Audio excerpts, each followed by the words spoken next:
He invited her to his yacht party to show off his perfect life and new fiancée. But when three identical boys rushed toward him screaming, "Daddy," his millionaire friends stood frozen. But before we dive into the full story, let me know where you're watching from and what time it is. Now, subscribe to the channel and let's get started. Jessica Thompson would never forget that frigid January night in New York. The Bronx apartment with its peeling walls and broken heaters seemed even colder as Mason Reed, executive vice president of Reed Enterprises, tossed designer shirts into his Italian leather suitcase. "You can't be serious," Jessica whispered, her hands trembling as she held the test confirming she was pregnant with triplets. At 24, working as a waitress at 2 different restaurants to pay for her technology courses, she never imagined her 8-month relationship would end like this. Mason closed the suitcase with a metallic click. "Frankly, Jessica, what did you expect? That I'd abandon my Manhattan life for a pregnant waitress? My father is grooming me to take over the company. The board already sees me as the future CEO. Do you really think you fit into that picture?" "These are your children, Mason," she pleaded, her voice breaking. "We can make this work." Mason's gaze hardened. "3 babies? You're even more naive than I thought." He pulled a checkbook from the inside pocket of his Armani suit jacket. "This should cover an abortion and a few months' rent. Be reasonable. You'll never have the resources to raise 1 child, let alone 3. "I don't want your money. I want you to take responsibility." Mason laughed, a cold sound that reverberated off the thin walls of the small apartment. "Responsibility? Jessica, let's be honest. You were a temporary distraction. Fun, perhaps, but absolutely insufficient for someone in my position. You're ordinary, unpolished, no connections, nothing exceptional to offer beyond a pretty face which, frankly, I can find anywhere in Manhattan." He tossed the check onto the coffee table. "You'll never be enough for the world I belong to, and these," he gestured dismissively toward the ultrasound, "would be a constant reminder of my lapse in judgment." When the door slammed, Jessica collapsed to the floor, the pregnancy nausea mixed with suffocating panic. Her family in Idaho could barely support themselves. There was nowhere to go back to, no adequate health insurance, no savings, rent due in 2 weeks. Jessica crawled to the bathroom, barely making it before retching into the toilet. The cold porcelain against her forehead was the only thing that felt real. How had everything fallen apart so quickly? Just last night, Mason had taken her to dinner, charming as always, though now she recalled his momentary freeze when she mentioned feeling unwell lately. She stared at the ultrasound picture, 3 tiny heartbeats captured in grainy black and white, 3 lives growing inside her, 3 children who would depend entirely on her. "I can't do this," she whispered, then immediately felt ashamed. She thought of her mother, who'd worked 3 jobs after her father left. "One day at a time," Mom always said. But her mother had only had 2 children, not 3, and at least a small support system. Jessica dragged herself to the kitchenette where Mason's check lay on the table. $10,000. More money than she'd ever seen at once. Enough for an abortion and a few months' breathing room, as he'd coldly calculated. Her hand hovered over it, trembling. For a moment, the temptation to take the easy way out was overwhelming. Then her eyes fell on her small bookshelf, programming textbooks she'd been studying at night after double shifts. Her dream of building a career in technology, of creating something meaningful in the world. "No," she said aloud, her voice stronger. "We'll find another way." Over the next 3 months, Jessica's life became an exhausting blur.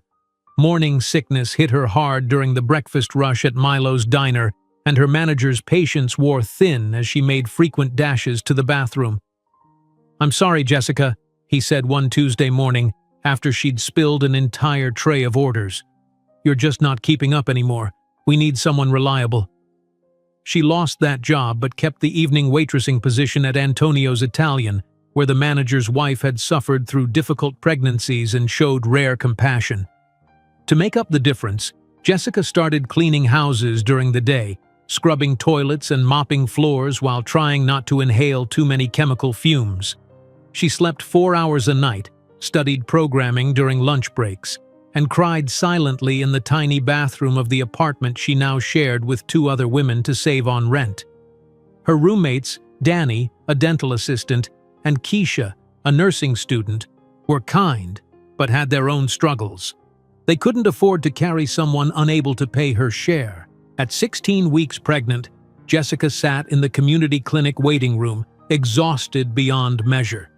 Her blood pressure had been elevated at the last visit, and Dr. Sanders had warned her about working so much. "Jessica Thompson?" the nurse called. The examination room was cold and the paper crinkled beneath her as Dr. Sanders frowned at her chart. "Your blood pressure is still too high. Are you getting any rest at all?" Jessica couldn't even muster the energy to lie. "I'm working 2 jobs. I don't have a choice." "And the father? Is he providing any support?" Jessica looked away. "He's not in the picture." Dr. Sanders sighed, then called in Elaine Green, the hospital's social worker. Elaine was in her 50s with kind eyes and no-nonsense demeanor. She sat beside Jessica while Dr. Sanders performed the ultrasound. 3 strong heartbeats, the doctor confirmed. "But you need to reduce your stress, Jessica. These babies are at risk for premature birth if your blood pressure stays this high." When the doctor left, Jessica finally broke down. The sobs came from somewhere deep and primal, months of fear and exhaustion pouring out. "I can't do this," she admitted to Elaine. "I'm failing them before they're even born." Elaine took her hand. "You're not failing. The system is failing. And that man is failing." She offered resources, pointed Jessica toward assistance programs, and introduced her to a support group for single mothers. "Come to just 1 meeting," Elaine urged. "You might be surprised how it helps." Jessica was skeptical but desperate. The following Thursday, she dragged herself to the community center after work. The circle of women included a lawyer, a teacher, a bank teller, and several others, all single mothers at different stages of their journeys. There she met Vivian Chen, a software developer who offered free coding classes to women in vulnerable situations. Vivian had raised a son alone while building her career in technology. "Technology changed my life," Vivian explained after the meeting, her eyes lighting up. "It can change yours too. You can work remotely, with flexible hours, while caring for your babies." "I've been taking courses," Jessica admitted, "but I'll never finish at this rate." "Maybe not in a traditional way," Vivian agreed, "but there are alternatives. Online certifications, boot camps, mentorships. I could help you." For the first time in months, Jessica felt a flicker of hope. That night, she pinned her ultrasound picture above her small desk and opened her programming textbook, determined to read at least 1 chapter before sleep claimed her. The weeks passed in a fog of exhaustion. Jessica's body grew heavier, her feet swelled painfully during shifts, and customers left smaller tips as her smile became strained. But twice a week, she met with Vivian for coding lessons, absorbing knowledge like a desert absorbs rain. On her 25th birthday, alone in her tiny room with her 6-month belly, Jessica digitized Mason's unused check, saving it as a reminder, and wrote in her journal, "Mason Reed, you told me I would never be enough, that these babies would be a burden, that we wouldn't have a place in your shining world.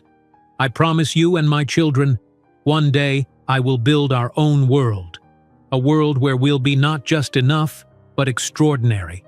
And when that day comes, you will see exactly what you lost." She placed her hands on her swollen abdomen, feeling the fluttering kicks of her 3 babies. Whatever happened, however hard the path ahead, she would find a way forward. For them. For herself. Even if it meant reinventing everything about her life.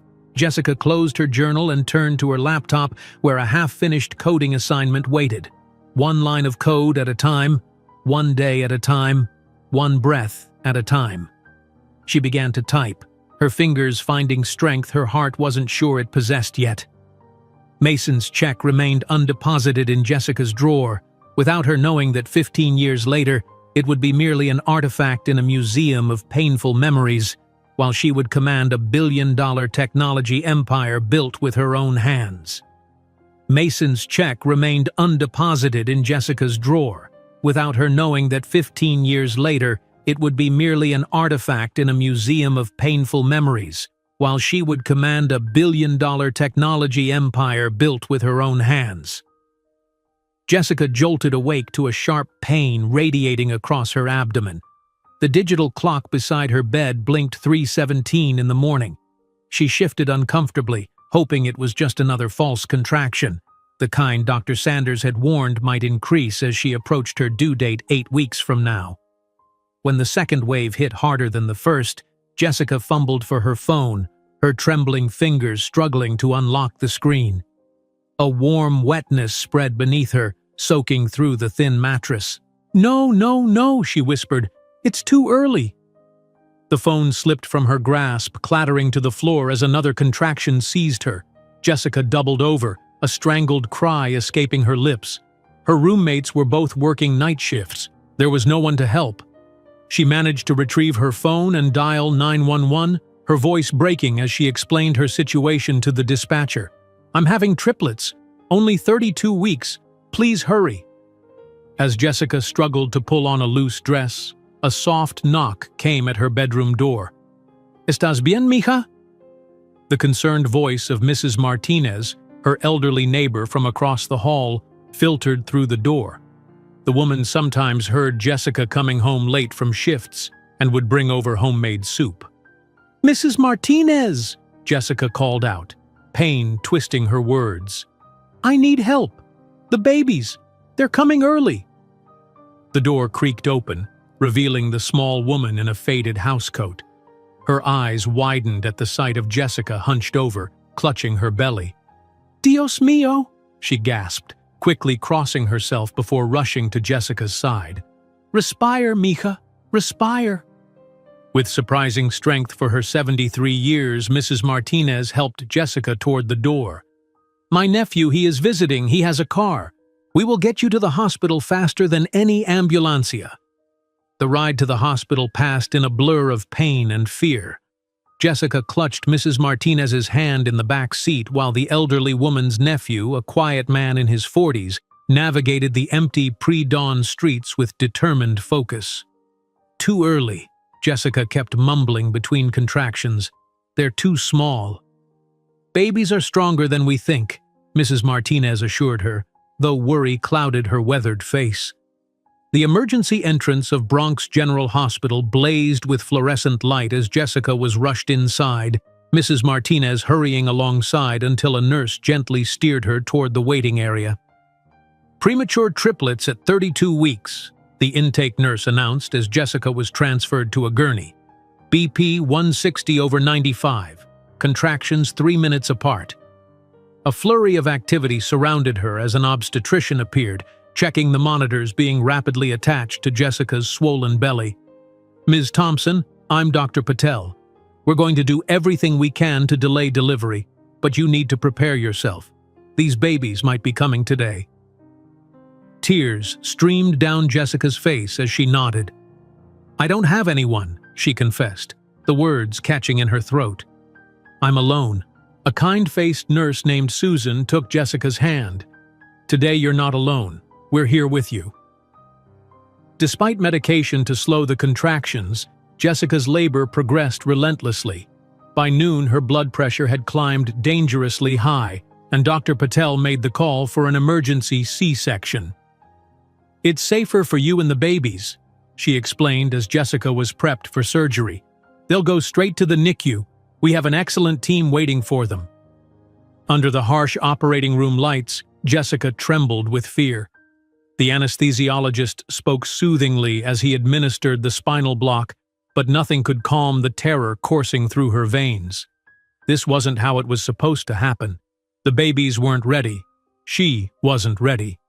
At 12:43 in the afternoon, Alexander Reed Thompson announced his arrival with a surprisingly robust cry for his 4-pound frame.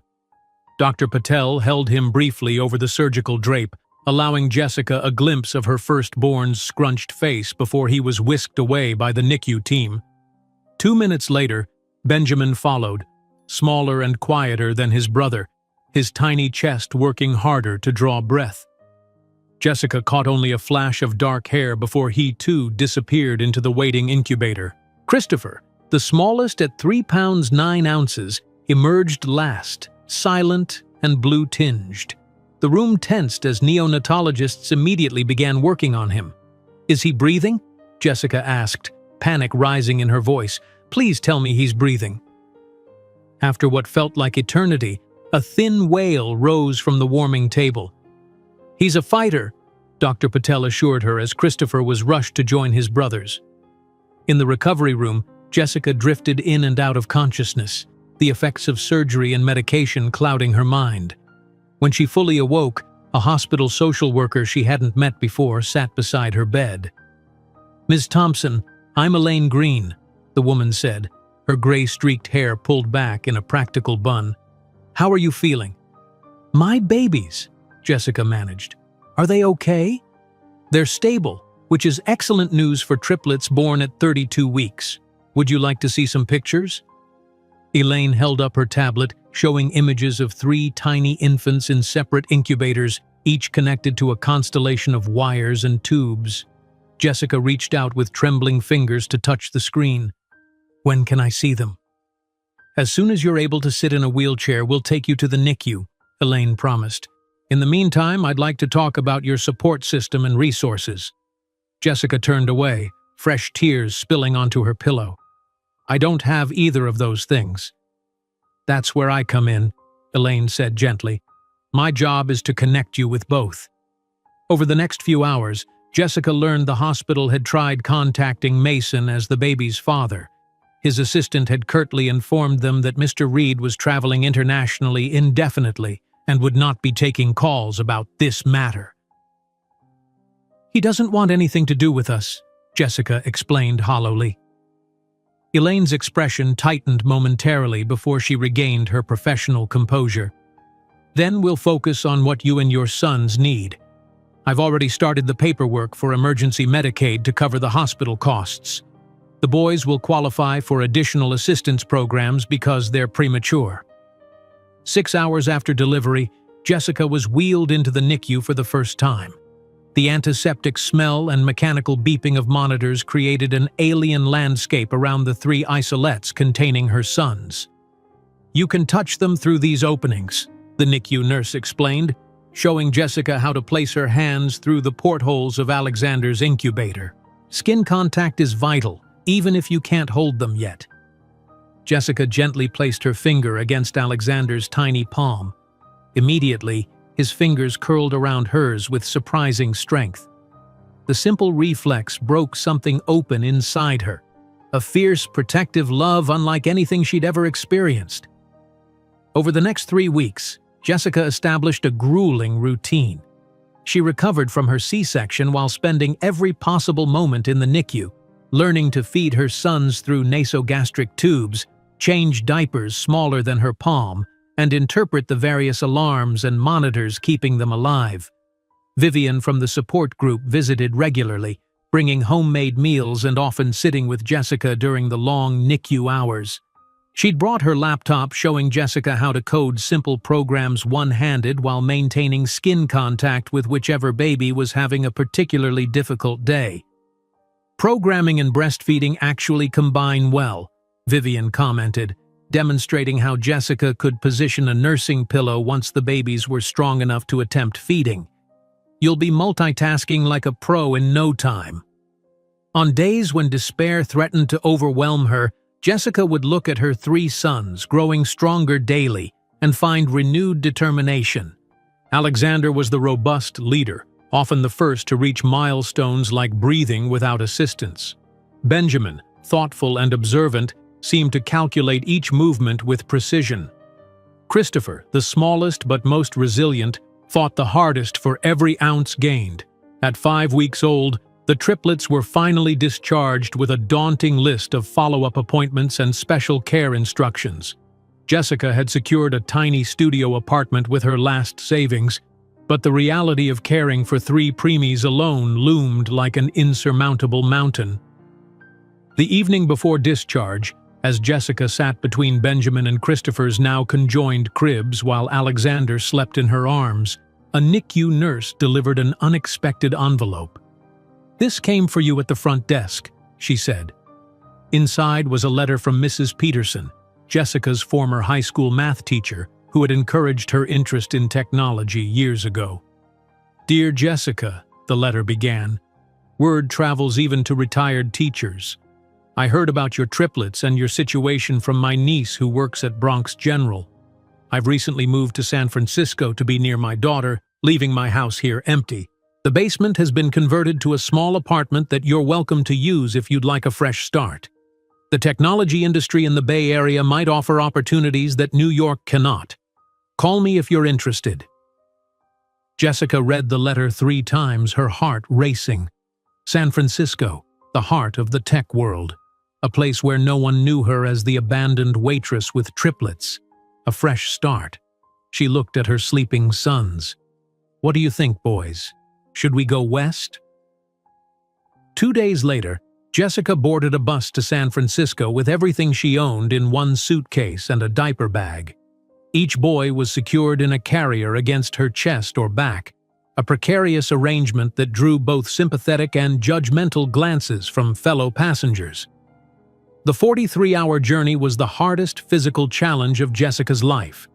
She navigated diaper changes in cramped bus bathrooms, prepared bottles with one hand, and soothed 3 fussy infants while running on almost no sleep. When the bus finally pulled into San Francisco's terminal, Jessica stumbled down the steps, disoriented and exhausted. The West Coast air felt different, cooler and saltier than New York's summer heat. Mrs. Peterson waited exactly where she'd promised, her silver hair easy to spot in the crowd. Her eyes widened at the sight of Jessica struggling with 3 carriers and a heavy bag. "Oh my goodness!" she exclaimed, rushing forward to take the diaper bag. "Let me help you. You poor thing, you look absolutely drained." "We made it," Jessica said, her voice cracking with emotion and fatigue. "That's what matters." As they drove toward Mrs. Peterson's Victorian house in the Richmond district, Jessica gazed out at the fog-shrouded city, 3 sleeping babies against her chest. With no money, no job, and only a technical diploma and online programming certifications, she had never felt more vulnerable or more determined. 15 years later, when the magazine Fortune would publish its cover featuring Jessica and the triplets under the headline, "The Family That Revolutionized Digital Security," few would know they had arrived in San Francisco with nothing but hope and a fierce determination to prove their worth. 15 years later, when the magazine Fortune would publish its cover featuring Jessica and the triplets under the headline, "The Family That Revolutionized Digital Security," few would know they had arrived in San Francisco with nothing but hope and a fierce determination to prove their worth. Jessica awoke with a start, her heart racing. The unfamiliar darkness of Mrs. Peterson's basement apartment momentarily disoriented her until Alexander's hungry cry pierced the silence. She fumbled for her phone. 3:15 in the morning, right on schedule. As she navigated through the dimly lit space to the makeshift nursery area, Jessica felt a sharp twinge across her still-healing C-section scar. 8 weeks postpartum, and her body remained a roadmap of what she'd endured. Before she could reach Alexander, Benjamin began whimpering too, their synchronized hunger setting off a chain reaction that soon had Christopher joining the midnight chorus. I'm coming," she whispered, gathering Alexander first. His tiny fists pummeled the air as she settled into the second-hand rocking chair Mrs. Peterson had found at a church sale. The next 2 hours passed in a blur of feedings, diaper changes, and soothing. By the time all 3 boys settled back to sleep, the first gray light of dawn filtered through the small basement windows. Jessica knew from experience that she had perhaps 45 minutes before they woke again. Instead of attempting sleep, she pulled her laptop onto her knees and opened the programming tutorial Vivian had emailed yesterday. If she could complete it before the boys woke up, she'd be one step closer to the certification that might lead to remote work. "One line of code at a time," she murmured, echoing Vivian's mantra as her fingers tapped quietly on the keyboard.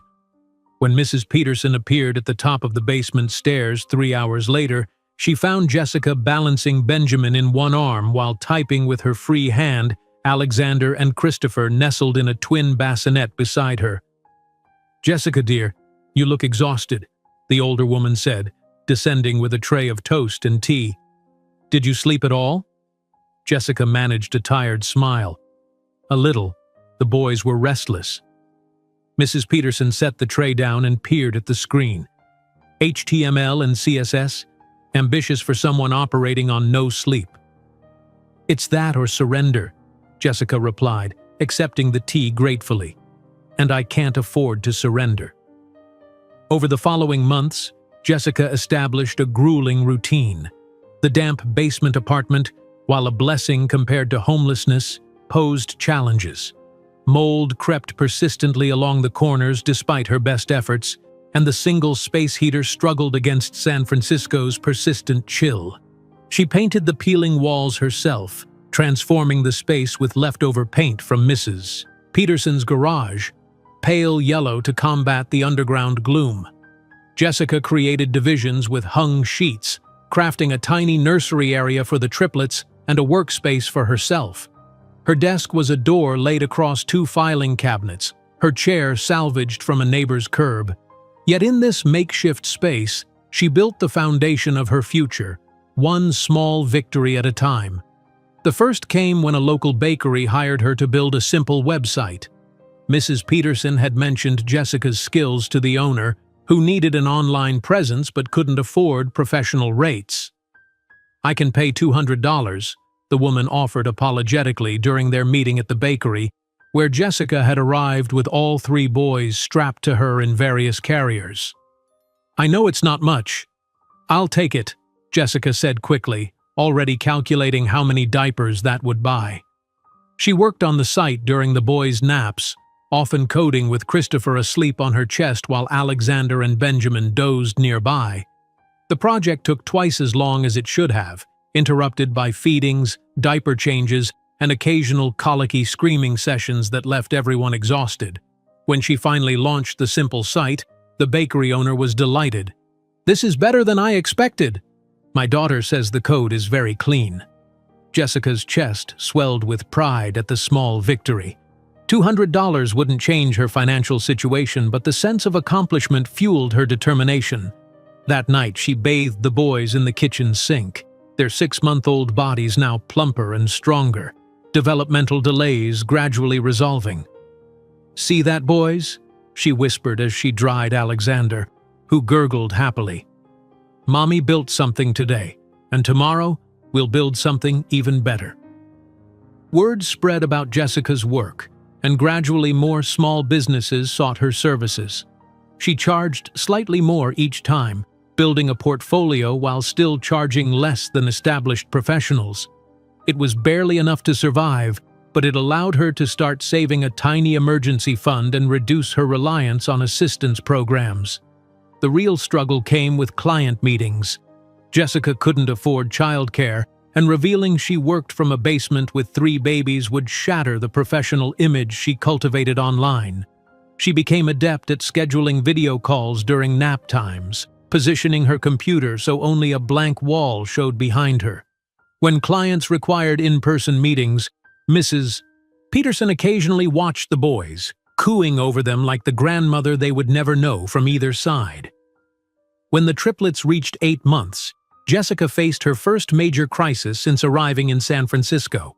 All 3 boys developed respiratory infections within days of each other, their labored breathing terrifying her. The pediatrician blamed the basement dampness but praised Jessica's quick response. "Many premature infants end up hospitalized with conditions like this," he noted while examining Benjamin. "You caught it early." Still, the experience left Jessica shaken. That night, after administering nebulizer treatments to all 3, she collapsed on her thin mattress, too exhausted even to cry. She'd fallen behind on 2 projects during the boy's illness, and a client had threatened to cancel. Mrs. Peterson found her the next morning, staring blankly at her laptop screen, fever-flushed babies sleeping fitfully around her. "You need help, dear," the older woman said, pressing a cool hand to Jessica's forehead. "You're burning up yourself." "I can't stop," Jessica croaked. "If I stop working, we don't eat." Mrs. Peterson disappeared upstairs, returning with homemade chicken soup and surprising news. "My nephew works in construction. He says the rental over his garage is vacant. It's small but above ground with proper heating. He'll give you a good rate." Jessica closed her eyes, overwhelmed by the kindness. "I can't afford to move yet." "You can't afford not to," Mrs. Peterson countered, nodding toward the boys. "Those little lungs need clean air."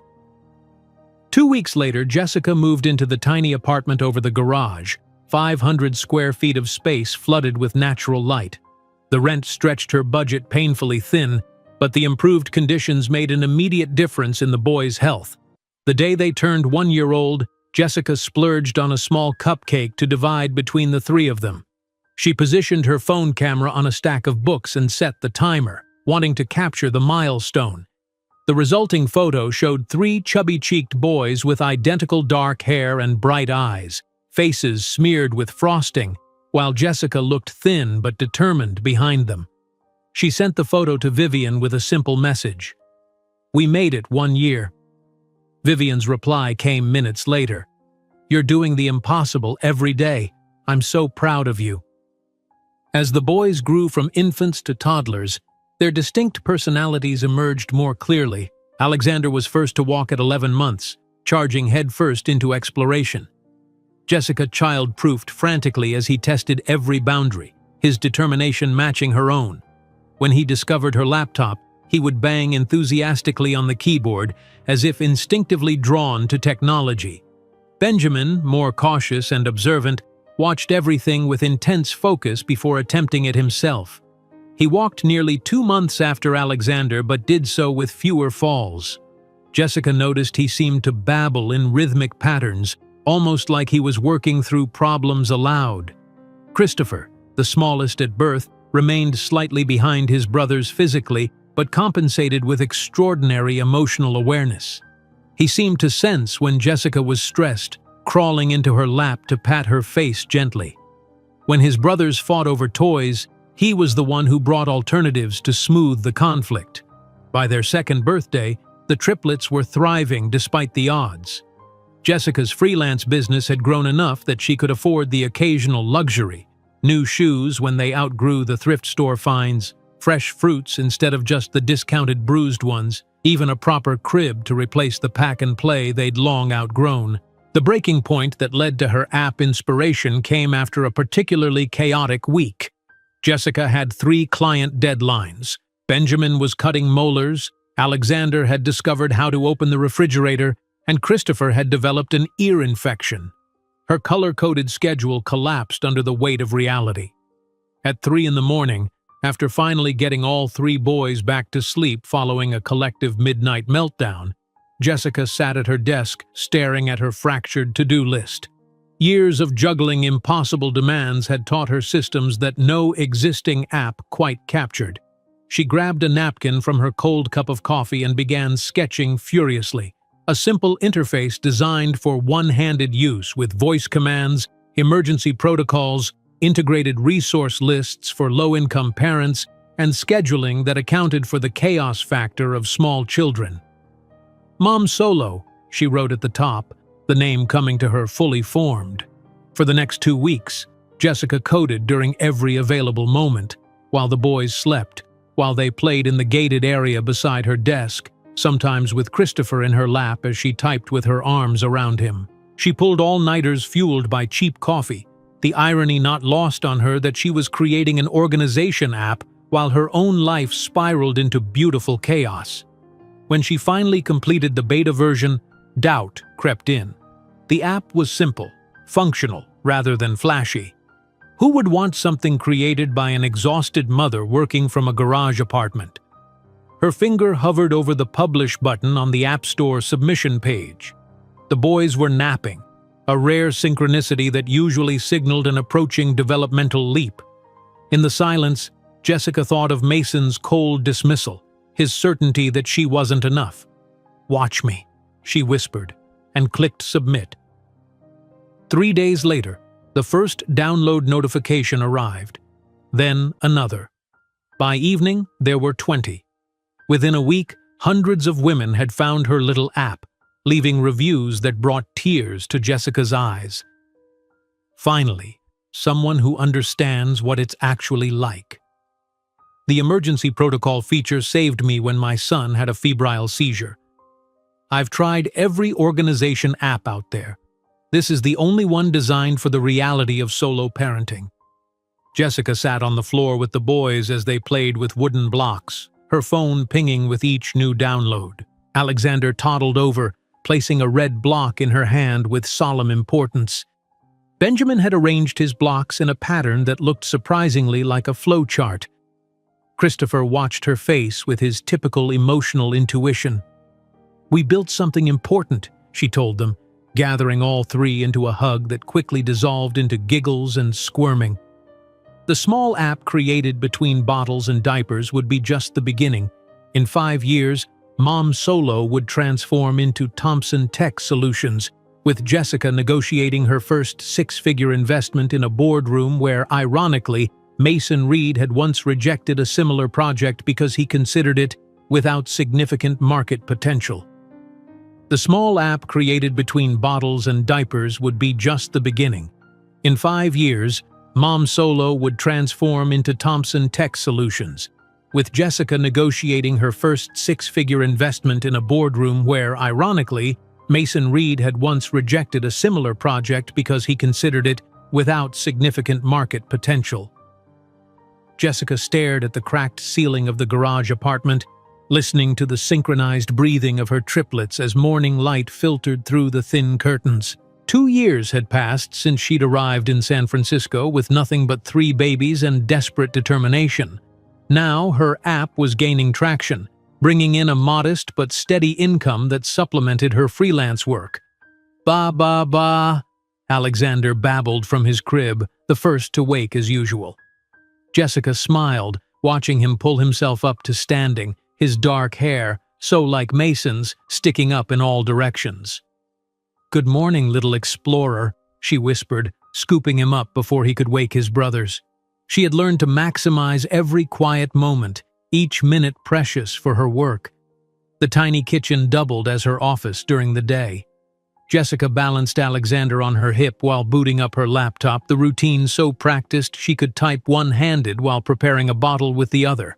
A notification pinged, 300 new downloads overnight.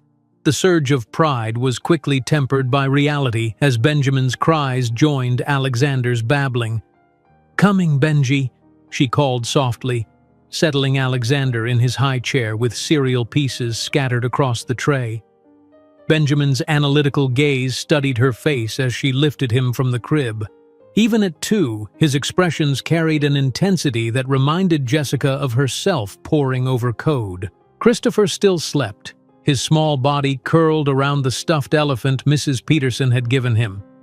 "One at a time," Jessica murmured, her daily mantra applying to both children and coding challenges. The transformative power of the tiny apartment never ceased to amaze her. What had once been a bare, utilitarian space now buzzed with life and purpose.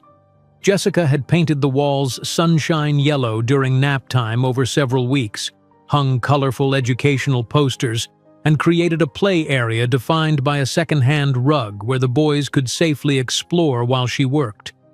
Her desk, still that door across filing cabinets, faced the play area, allowing her to code while keeping constant watch. The system wasn't perfect, but it functioned, much like her patched-together life. Jessica's first breakthrough came when the local bakery owner, pleased with her website, recommended her to the owner of a small boutique. "She needs someone who can work within a tight budget but still deliver quality," the baker explained over the phone. The boutique owner arrived for their meeting just as Jessica finished changing 3 diapers in rapid succession.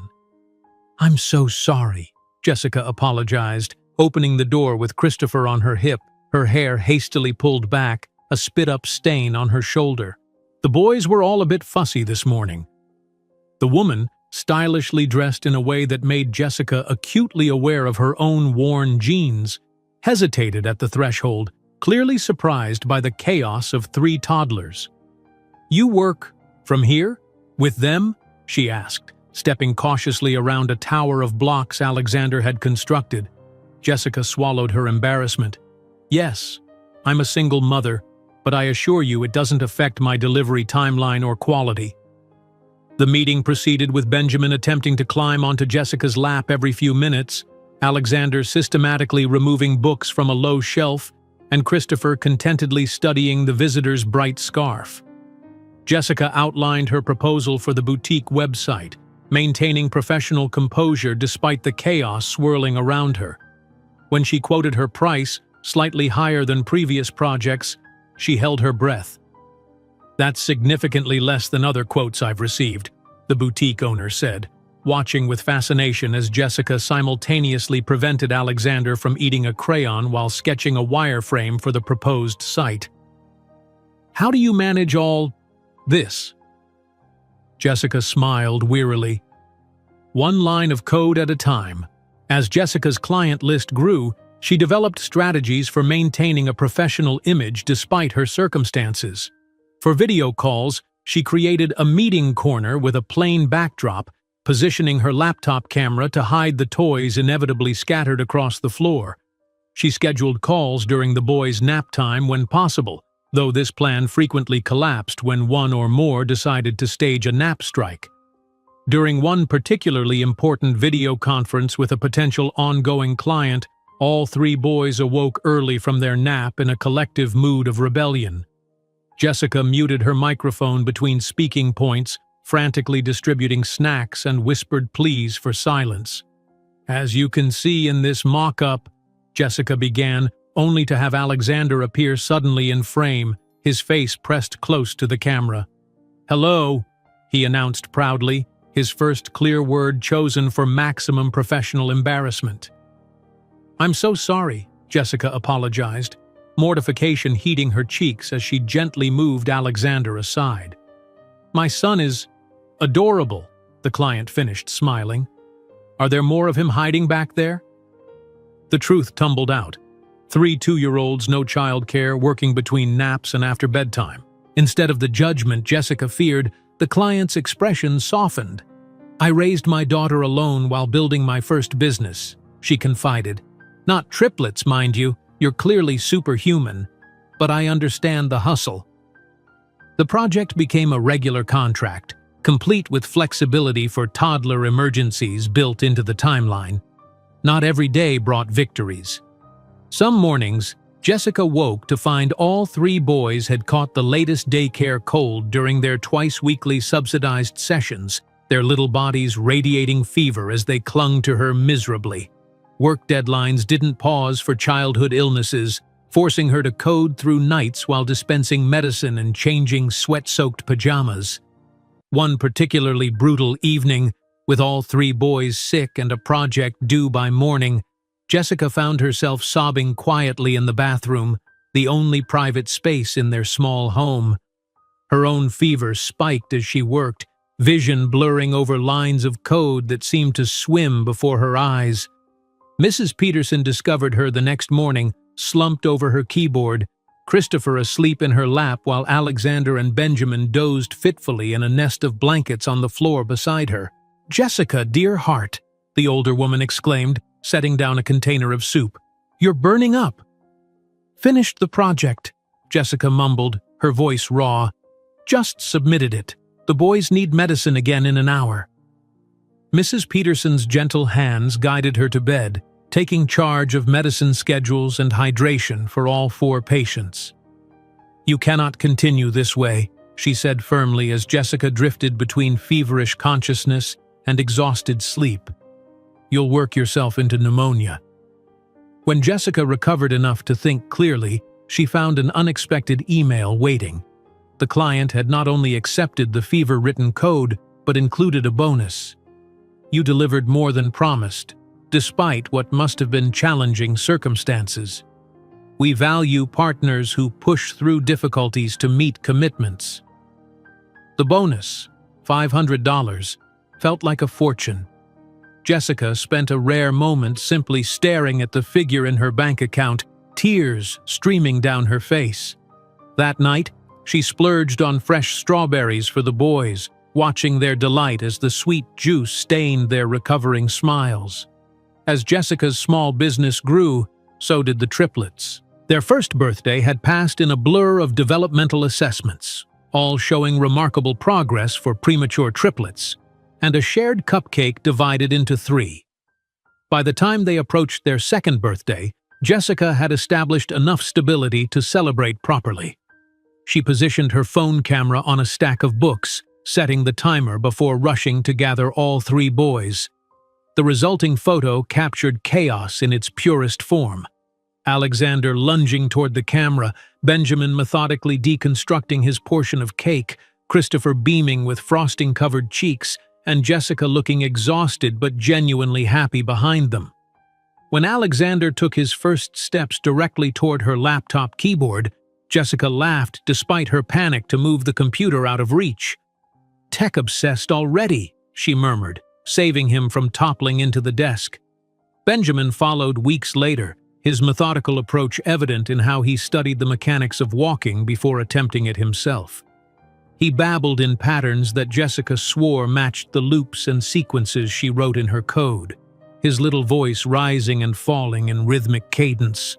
Christopher, always the most emotionally attuned, seemed to sense when Jessica reached her breaking points. On nights when client revisions pushed her to tears of frustration, his small hand would often pat her face gently, his eyes serious and understanding beyond his years. "We're a team, aren't we?"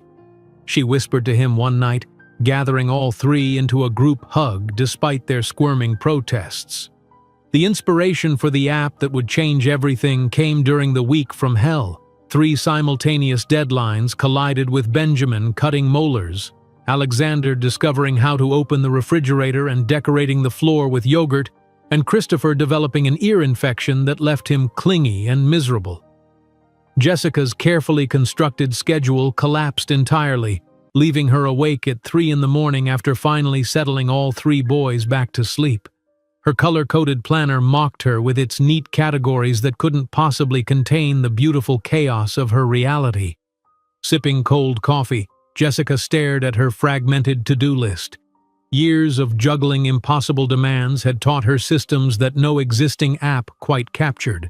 She grabbed a napkin and began sketching furiously, a simple interface designed for one-handed use with voice commands, emergency protocols for single parents, resource integration for low-income families, and scheduling that accounted for the unpredictability of life with children.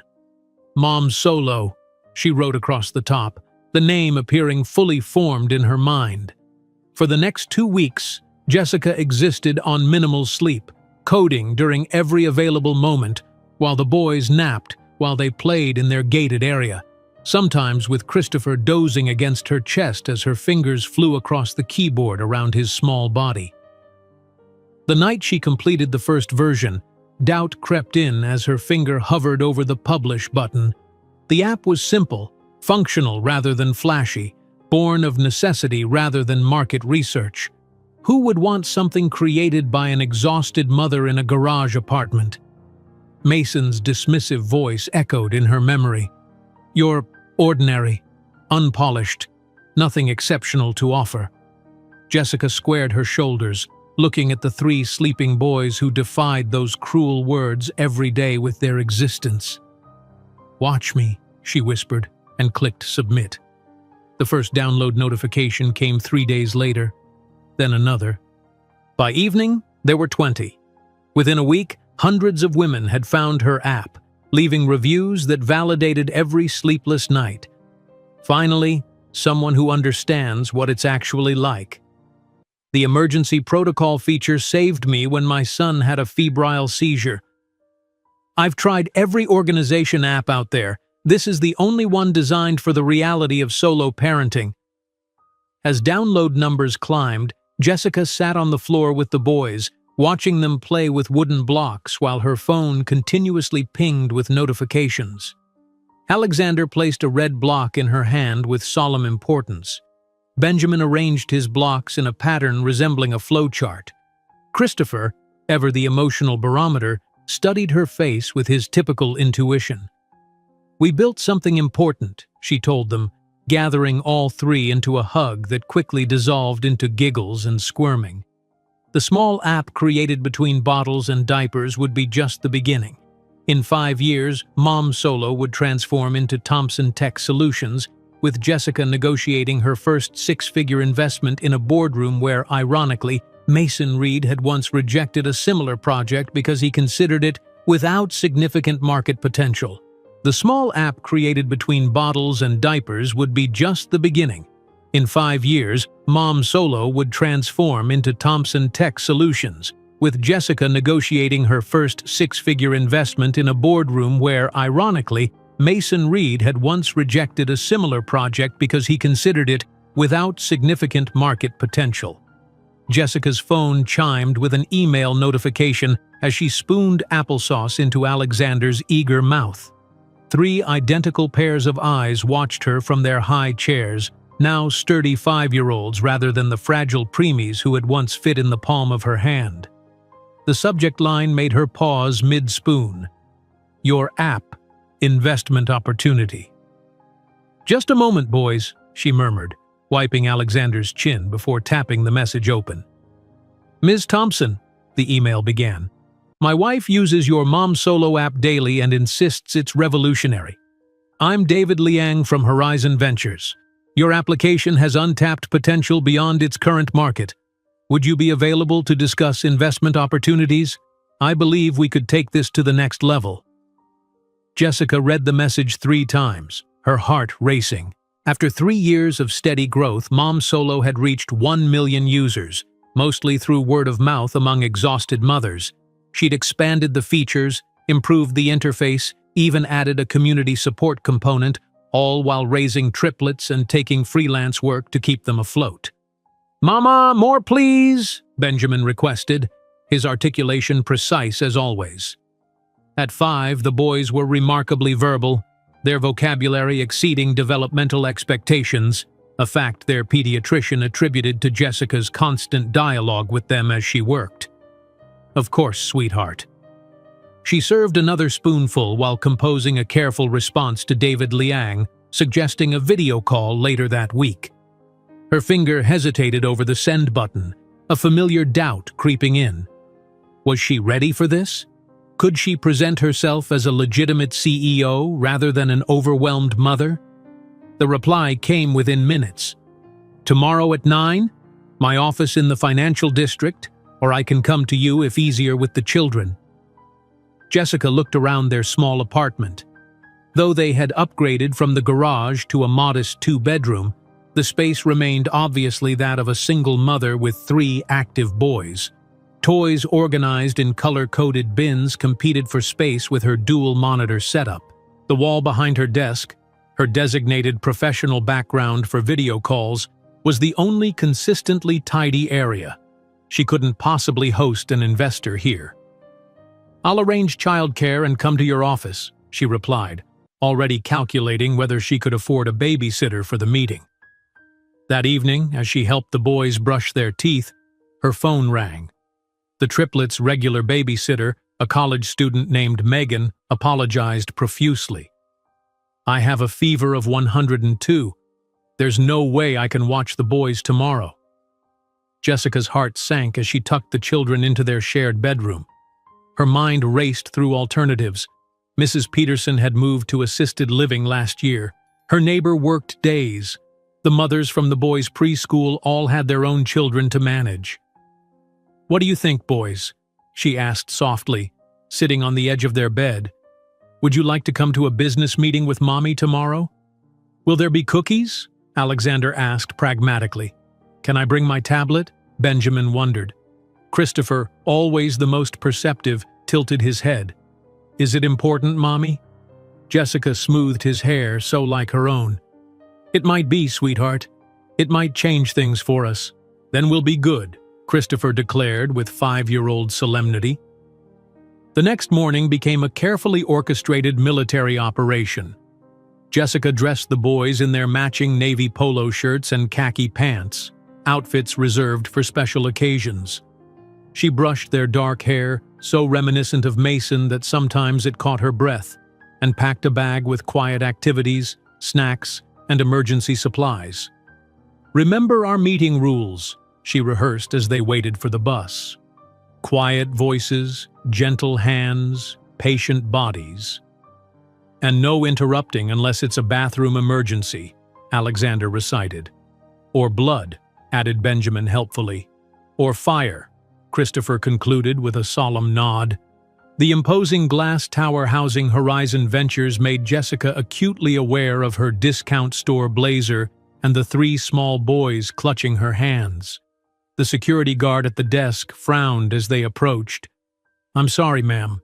Children aren't permitted in the office suites without prior authorization." Jessica's heart sank. "I have a 9 o'clock meeting with David Liang. My childcare canceled at the last minute and—" "Let them through, Marcus," a voice called from across the lobby. A man in his early 40s approached, his expression curious rather than annoyed. "I'm David Liang. You must be Jessica Thompson." "Yes, I'm so sorry about bringing my sons. Our babysitter came down with the flu, and I didn't want to cancel." David waved away her apology, crouching to the boy's level. "And who might you 3 be?" "I'm Alexander Thompson," the first triplet announced, extending his hand for a surprisingly firm shake. "These are my brothers Benjamin and Christopher. We're here to be very quiet and professional." David's eyebrows rose as he shook each small hand in turn. "Well, I'm impressed already.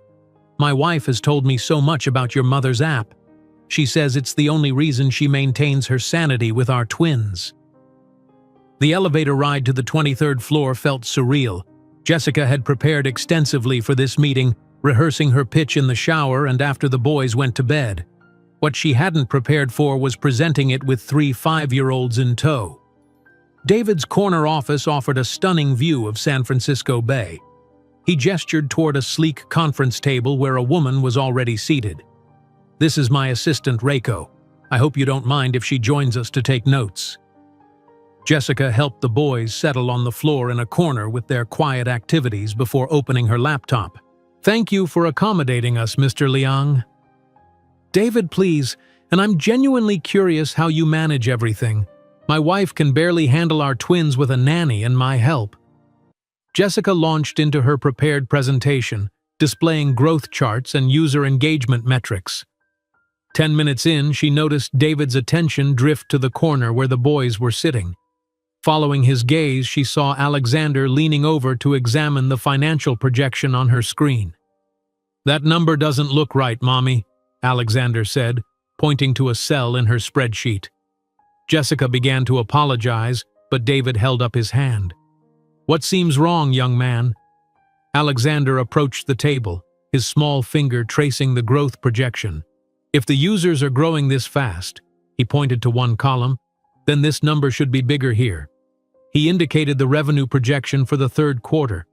David checked the calculation, his eyebrows rising. "He's right. The formula isn't accounting for the accelerated growth rate." Jessica felt her cheeks flush, mortified at the error and amazed at her son's perception.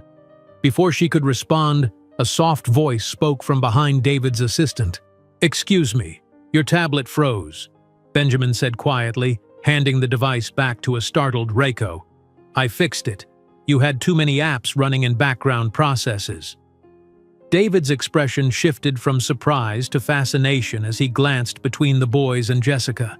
Meanwhile, Christopher had struck up a conversation with Reiko, asking thoughtful questions about her job and whether she enjoyed working for David. "Your sons are remarkable," David said finally. "How old are they?" 5, Jessica replied, her voice softening with pride despite her professional demeanor. "And their father? Is he involved in their education?" The question caught Jessica off guard. "No, he's not in the picture. It's just us." David studied her for a long moment. You've built an impressive application while raising 3 extraordinarily bright boys on your own. That speaks volumes about your capabilities, Ms. Thompson." The meeting shifted then, moving beyond the numbers to Jessica's vision for expanding Mom Solo. She explained her ideas for incorporating security features to protect vulnerable women and children, location-sharing safety protocols, and financial planning tools specifically designed for single-parent households. "What you're describing goes beyond an organization app," David noted. "You're building a comprehensive support system for a demographic that's largely ignored by tech developers." "Because most tech developers have never had to change diapers while debugging code," Jessica replied with a small smile. By the meeting's end, the boys had charmed everyone in the office. Alexander had corrected another calculation, Benjamin had reorganized the digital files on David's tablet into a more efficient system, and Christopher had somehow convinced Reiko to show him photos of her cat. As they prepared to leave, David walked them to the elevator. "I'd like to offer you an initial investment of $150,000 for 20% equity," he said quietly. "I believe in what you're building, Jessica, and not just the app, your family, your vision. I'd like to invest in all of it." Jessica steadied herself against the wall, the figure echoing in her mind. It was more money than she'd ever imagined having at once. "I'll need to review any terms carefully," she managed, professional instincts kicking in despite her shock. "Of course," David smiled. "Take your time, but I hope you'll accept. I want to invest not just in your application, but in you and your vision." He glanced at the 3 boys waiting patiently by the elevator. "And perhaps in your sons too, in the future." 3 weeks later, Jessica signed the investment agreement. The funds allowed her to hire 2 part-time developers, rent a small office space near the boys' school, and finally buy new shoes for 3 growing boys who seemed to outgrow everything overnight. The office was sparse but functional, just 2 additional desks besides her own, basic furniture they assembled themselves one weekend. Alexander helped measure the space for furniture placement, Benjamin organized the computer cables with meticulous precision, and Christopher charmed the building manager into giving them extra keys at no charge. Jessica's first hire was Lisa Chen, a single mother herself who had responded to Jessica's carefully worded job posting. Flexible hours for parents prioritized over traditional work experience. With a background in administrative assistance and basic coding skills, Lisa quickly became indispensable, managing schedules and client communications while Jessica focused on development. The breakthrough that would cement their future came from an unexpected source. One evening, Jessica observed the triplets communicating in their unique way, a combination of English, made-up words, and subtle gestures that only they fully understood. "How do you know what each other is thinking?" she asked, watching them coordinate a complex block structure without speaking. "We have a secret code," Alexander explained simply. "It's not really secret," Benjamin clarified. "It's just patterns. Patterns that feel right," Christopher added. That night, after tucking them in, Jessica stared at her computer screen, thinking about security vulnerabilities in digital communications. What if encryption could work more like the triplets' intuitive code? Patterns that shifted based on relationship and context rather than fixed algorithms? For weeks, she worked through the nights, sleeping only 2 hours before waking to get the boys ready for school. The security protocol she developed was unlike anything on the market. Adaptive, responsive, and remarkably difficult to breach. When she finally tested the completed code, the results exceeded her expectations. She submitted a patent application the next day, then collapsed into bed, sleeping a full 8 hours for the first time in years. The call that changed everything came 3 days later.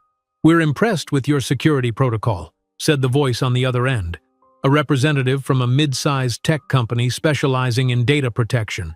"We'd like to acquire the rights for $4.3 million. Jessica nearly dropped the phone, her hand shaking so badly she had to set it down on the counter. I'll need to consult with my advisor," she managed, thinking of David Liang. After hanging up, she sank to the kitchen floor, tears streaming down her face as the magnitude hit her. Financial security, a real home for her boys, college funds, health insurance without government assistance. When the boys returned from school that afternoon, they found their mother still sitting on the kitchen floor, though her tears had dried. "Mommy, are you sad?" Christopher asked, immediately sensing her emotional state. "No, sweetheart," Jessica said, gathering all three into her arms. "Mommy built something important today, something that's going to change our lives." The check for $3 million would be framed on the wall of the first official office of Thompson Tech Solutions, though Jessica didn't know that 8 years later, this amount would represent less than 0.1% of the empire she would build, an empire that would eventually bring Mason Reed to his knees. The check for $3 million would be framed on the wall of the first official office of Thompson Tech Solutions, though Jessica didn't know that 8 years later, this amount would represent less than 0.1% of the empire she would build, an empire that would eventually bring Mason Reed to his knees. With the capital from the security protocol sale, Jessica stood at the threshold of possibility. The triplets had just turned 7, their identical faces bright with excitement as they helped her cut the ribbon on the modest office space that would become the headquarters of the newly incorporated Thompson Tech Solutions. "Is this really all ours, Mom?" Alexander asked, running his hand along the smooth surface of the conference table, their first real piece of business furniture, replacing the door on filing cabinets that had served Jessica for years. "It is," Jessica confirmed, watching Benjamin methodically examine the network setup while Christopher charmed the building manager with questions about the other tenants. This is just the beginning. The following week, Jessica sat alone in the boardroom of Vermilion Capital, the only woman among 8 men in expensive suits. Her own outfit, a tailored navy blazer purchased with her new funds, felt like armor as she prepared to present her vision for expanding Thompson Tech beyond the original Mom Solo application. "Ms. Thompson," began a silver-haired investor, interrupting her before she'd completed her second slide. "Your security protocol acquisition was impressive, but scaling a tech company requires total commitment. Who will care for your children when you're working 16-hour days?" Jessica's hands stilled on her laptop. The room fell silent, other investors shifting uncomfortably. She looked directly into the man's eyes, her voice steady. "Mr. Harrington, I've been working 16-hour days since my sons were born. Who watches your children while you're here?" The man blinked, clearly unprepared for her response. "My wife, of course." "How fortunate for you," Jessica replied with a professional smile. "Now, if we could return to the projections on slide 3, you'll notice the integration of our proprietary security architecture across multiple platforms."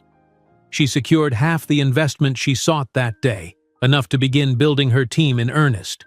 The rejection from the other half proved valuable in its own way, teaching her which investors saw her motherhood as a liability rather than evidence of her extraordinary capability. 3 months later, Thompson Tech Solutions occupied the entire floor of their building. The open-concept workspace buzzed with the energy of 12 employees, developers, designers, and marketing specialists, drawn to Jessica's vision of technology that actually served human needs rather than exploiting them. The most controversial addition to the office was the small childcare space Jessica had installed in what would traditionally have been the executive suite. Instead of claiming the prime corner for herself, she converted it into a bright room where employees' children could stay when school was canceled or babysitters fell through. "This is irresponsible," argued her financial advisor, a well-meaning but traditional man in his 60s. "Investors will see it as frivolous spending and lack of focus." Jessica stood her ground.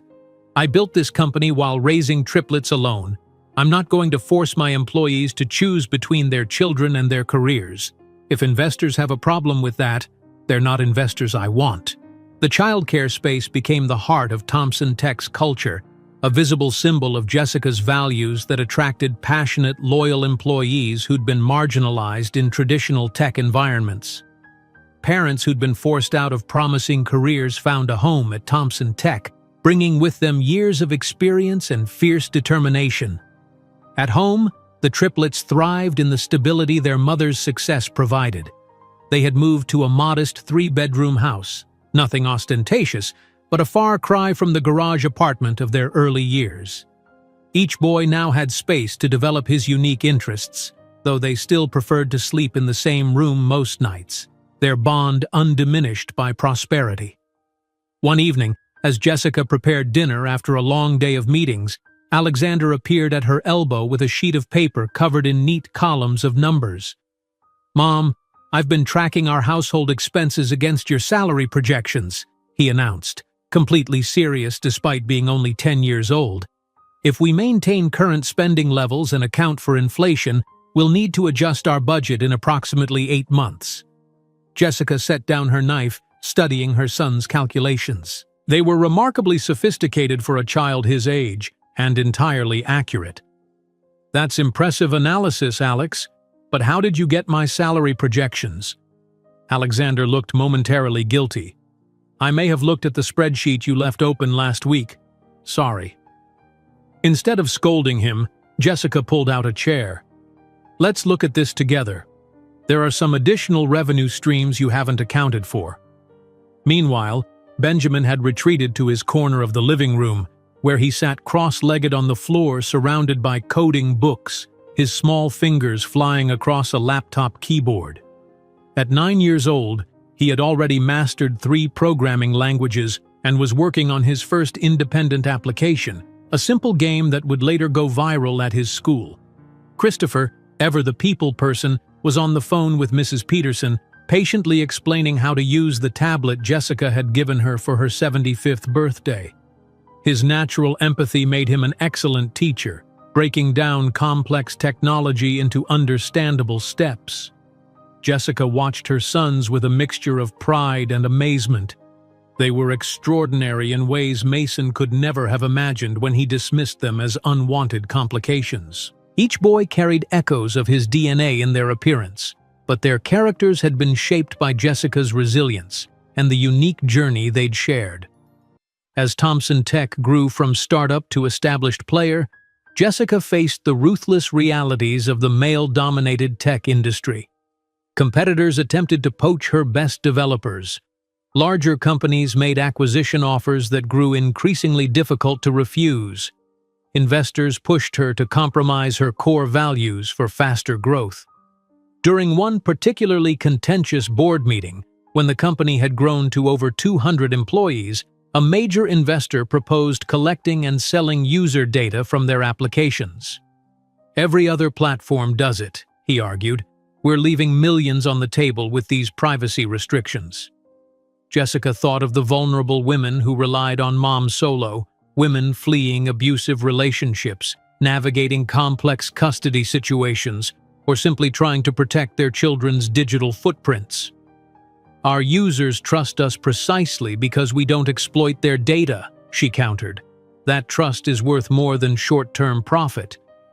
"This isn't a charity, Jessica," the investor snapped. "It's a business."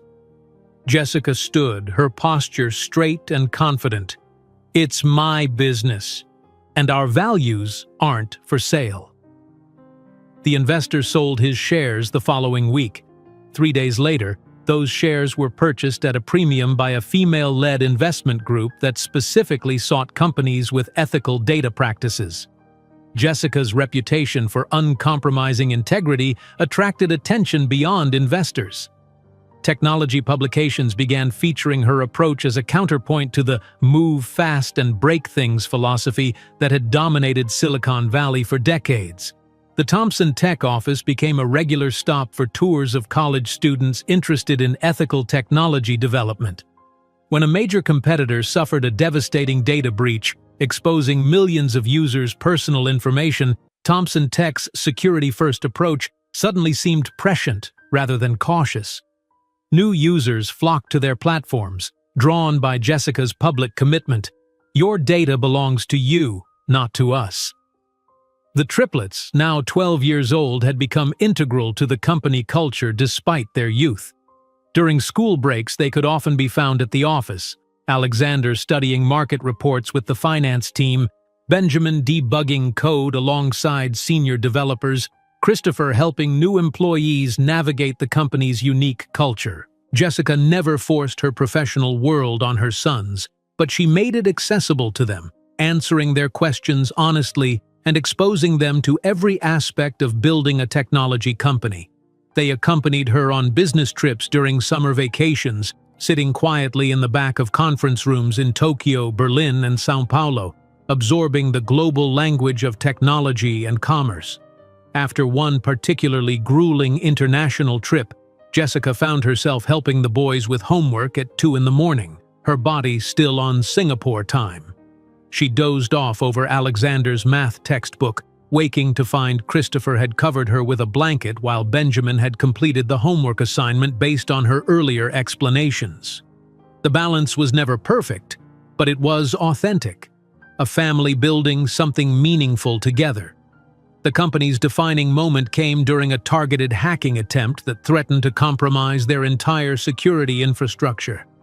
Jessica worked 48 hours straight alongside her development team, sending the boys to stay with Lisa, who had risen from administrative assistant to trusted executive over the years. When Jessica finally emerged, bleary-eyed but triumphant, she had not only repelled the attack, but identified vulnerabilities no one had previously detected. The experience catalyzed the development of their revolutionary privacy application, a comprehensive digital protection system that would become Thomson Tech's flagship product. Privacy isn't just for the paranoid, Jessica explained to her team as they planned the launch. It's a fundamental right that's being eroded daily. We're going to change that narrative. The night before the application's release, Jessica gathered the triplets in the company's server room, away from the celebration happening in the main office space. "I want you boys to have the honor," she said, pointing to the launch button on her laptop. "This wouldn't exist without you." Alexander, Benjamin, and Christopher placed their hands over their mothers, and together they pressed the button that would send their privacy application to the world. Within 24 hours, download numbers exceeded their most optimistic projections. Within a week, they had hit 1 million users. By the end of the month, 10 million people globally were using Thomson Tech's privacy tools. That evening, Jessica prepared dinner in their comfortable but modest home, chopping vegetables while the boys argued good-naturedly about a science project. Her phone pinged with the notification they'd been waiting for: 10 million users. She showed the screen to her sons, who cheered and initiated an impromptu dance party in the kitchen. As they settled around the dinner table, Jessica looked at the 3 young faces that had been her motivation through every hardship. At 12, they stood on the cusp of teenage years, already showing the remarkable men they would become. Alexander's strategic mind, Benjamin's technical brilliance, and Christopher's emotional intelligence had combined with her own determination to create something truly extraordinary. "Mom," Christopher said suddenly, breaking the comfortable silence, "are you happy?" The question caught Jessica off guard. She considered it seriously, thinking of the long journey from that cold New York apartment to this moment. "Yes," she said finally, "I'm deeply happy. Not because everything is perfect, but because we built this life together." While the Thomson Tech solidified its position as a rising power in Silicon Valley, 3,000 miles away in New York, Mason Reed absently flipped through a business magazine, his gaze lingering momentarily on a photo of a vaguely familiar woman surrounded by 3 teenagers who, strangely, reminded him of his own youthful reflection. While the Thomson Tech solidified its position as a rising power in Silicon Valley, 3,000 miles away in New York, Mason Reed absently flipped through a business magazine, his gaze lingering momentarily on a photo of a vaguely familiar woman surrounded by 3 teenagers who, strangely, reminded him of his own youthful reflection. "Mr. Reed, your 3 o'clock appointment is here," his assistant's voice crackled through the intercom, interrupting his momentary déjà vu. Mason closed the magazine without a second glance, unaware that the faces he'd briefly studied belonged to his own sons. 14 years had transformed the Thompson triplets from premature infants fighting for survival into exceptional young men whose intelligence and compassion defied every dismissive prediction Mason had made that cold January night. Their matching navy blazers, now a tradition for company milestones, contrasted sharply with their distinct personalities as they stood beside Jessica at Thompson Tech's newly acquired headquarters in downtown San Francisco. "Mom, they're installing the server infrastructure incorrectly," Benjamin commented, his eyes tracking the technicians across the expansive open floor. At 14, his lanky frame had yet to catch up with his rapidly growing intellect.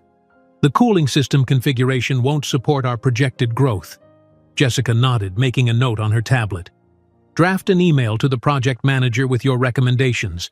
Copy me, but use your own assessment." Alexander, already developing the sharp jawline that would eventually mirror Mason's, consulted his own device. "The expansion timing aligns perfectly with market projections. Asia-Pacific adoption rates exceeded our targets by 17% last quarter." "Your quarterly analysis was spot on," Jessica acknowledged, pride evident in her voice. The board was impressed. Christopher, whose emotional intelligence balanced his brother's analytical and technical strengths, observed a new employee struggling to navigate the unfamiliar office. With a reassuring smile, he excused himself to offer assistance, introducing the nervous newcomer to several colleagues along the way. Jessica watched her sons with quiet amazement.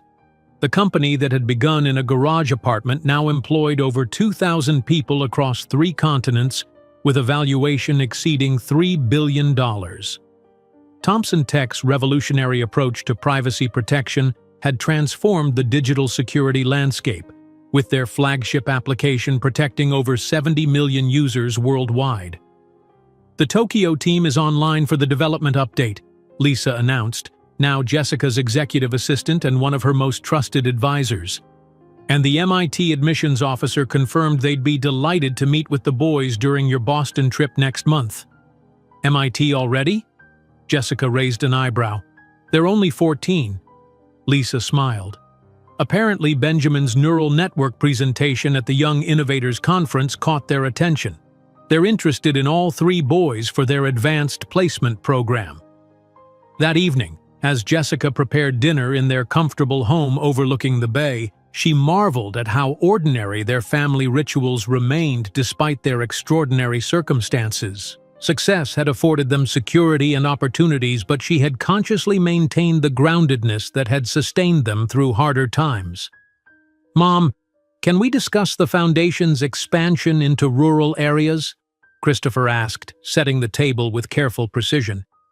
His passion project, teaching technology skills to children in shelters and underserved communities, had grown from a small local initiative into a nationally recognized nonprofit under Thompson Tech's charitable arm. After dinner, Jessica promised, Alex wanted to review the Tokyo proposal first. Benjamin looked up from his laptop where he'd been refining his latest language processing algorithm. "I completed the Japanese translation module. It's outperforming Google's accuracy by 7% on colloquial phrases." "That's remarkable," Jessica replied, serving the pasta she'd prepared, still making family meals herself despite having the means to hire a chef. "How did you improve the contextual recognition?" As Benjamin launched into a technical explanation that would challenge most PhDs in computational linguistics, Jessica caught Alexander watching her with unusual intensity. "Everything okay, Alex?" she asked during a pause in Benjamin's explanation. Alexander hesitated, then pulled his tablet from his backpack. "I was researching our competition's leadership structure for my economics project. I found something unexpected." He slid the tablet across the table. On the screen was a photo from a business conference. A man in his 40s with salt and pepper hair at the temples, a sharp jaw, and piercing blue eyes identical to Alexander's own. "This man is Mason Reed, CEO of Reed Enterprises," Alexander said quietly. "He looks exactly like me, like all of us. Is he our father?" The kitchen fell silent. Jessica had never lied to her sons about their father, but she'd shared only the essentials. He had chosen not to be part of their lives, and that reflected on him, not on them. She'd kept Mason's cruel words and the pain of his abandonment to herself, not wanting his rejection to shape their sense of self-worth. Jessica took a deep breath. "Yes, that's your biological father." Benjamin immediately pulled out his phone, searching for more information. Christopher moved closer to Jessica, instinctively offering support while processing his own emotions. "Why didn't you tell us who he was specifically?" Alexander asked, his analytical mind needing to understand all variables. "I never wanted you to measure yourselves against him, positively or negatively," Jessica explained. "Your identities shouldn't be defined by his absence or his success." Reed Enterprises specializes in luxury consumer technology, Benjamin reported, scanning through articles. Market capitalization of $800 million. Declining revenue for the past 3 years. Significant debt restructuring. "Is that why he didn't want us?" Christopher asked quietly. "Business concerns?" Jessica reached across the table, taking each of their hands in hers. "Your father made a choice that reflected his own limitations, not your value. He couldn't see beyond immediate complications to the extraordinary future you represented." That night, after the boys had retreated to their rooms, ostensibly to sleep, though Jessica suspected they were researching everything they could find about Mason Reed, she sat on her balcony overlooking the glittering bay. The empire she'd built from nothing stood as testament to every dismissive word Mason had hurled that night in New York. "You're ordinary, unpolished, no connections, nothing exceptional to offer." The memory of his voice had faded over time, replaced by the stronger chorus of her son's achievements and her own undeniable success. Jessica no longer carried the pain of those words. They had become merely historical facts, relevant only as milestones on a journey that had led somewhere he couldn't have imagined. 2 weeks later, Jessica led the triplets into Thompson Tech's main conference room for their first official board meeting. At 14, they weren't voting members, but Jessica believed in exposing them to all aspects of the business. Several board members had initially questioned the appropriateness of teenagers attending, but their skepticism evaporated within minutes. Alexander dissected the quarterly financial projections with the precision of a seasoned analyst, identifying 3 overlooked market opportunities in emerging economies. Benjamin outlined technical improvements that would reduce server costs by 22% while improving performance. Christopher presented a communication strategy for addressing privacy concerns in educational settings that demonstrated remarkable insight into institutional decision-making. "They're extraordinary," whispered a silver-haired board member to Jessica as the presentation concluded. "Harvard will be fighting for them in a few years." "MIT, actually," Jessica replied with a small smile. "They're already on the radar for advanced placement." As they left the meeting, her phone chimed with an email notification. The subject line caught her attention immediately. "Invitation, Annual Technology Innovation Forum, Keynote Speaker Request." The prestigious event, held yearly in New York, traditionally featured CEOs from established technology giants. Never in its 20-year history had a woman been invited as the keynote speaker. "Boys, how would you feel about a trip to New York next month?" Jessica asked, showing them the invitation. "They want me to deliver the keynote at the Innovation Forum." "The same forum where Gilmore announced the first commercially viable quantum interface?" Benjamin asked, eyes widening. "And where Chen revealed holographic storage technology?" Alexander added. "Will we get to see where you used to live?" Christopher asked, always focused on the personal element. Jessica hesitated. "We could. It's not much to look at. Just an old apartment building in the Bronx." "It's part of our story," Christopher said simply. As the trip preparations advanced, Jessica received notification of the complete attendee list. She scanned it briefly, noting potential investors and partners, unaware that among the hundreds of names, Mason Reed, CEO, Reed Enterprises, would change the trajectory of their carefully constructed lives. That same week, the results of the boys' advanced placement tests arrived. Jessica opened the envelope at the kitchen table, the triplets hovering anxiously nearby. Alexander Thompson, she read. Percentile ranking, 99.8 in analytical reasoning. Alexander's face remained serious, but a smile tugged at the corners of his mouth. Benjamin Thompson, percentile ranking, 99.8 in applied mathematics. Benjamin nodded once, as if confirming his own internal calculations. Christopher Thompson, percentile ranking, 99.8 in linguistics and communication. Christopher beamed openly, embracing his brothers, who returned his enthusiasm with varying degrees of physical demonstration, Benjamin with a slight pat, Alexander with a fist bump. Later that evening, as Jessica worked in her home office, Benjamin appeared in the doorway, his expression troubled. "What if we inherited more than just his appearance?" he asked without preamble. "What if we have his selfishness too, his capacity to abandon people?" Jessica set aside her work immediately. "Benjamin, listen to me. You three have something Mason never had, genuine compassion and the ability to think beyond yourselves. I've watched you grow for 14 years. You're nothing like him where it counts. But genetics provide possibilities, not certainties," Jessica interrupted gently. "Your actions define you, not your DNA. Every day you three make choices that prove you're extraordinary human beings, not just brilliant minds." The following week, as Jessica practiced her keynote speech in their living room, the triplets offered feedback with their characteristic blend of precision and support.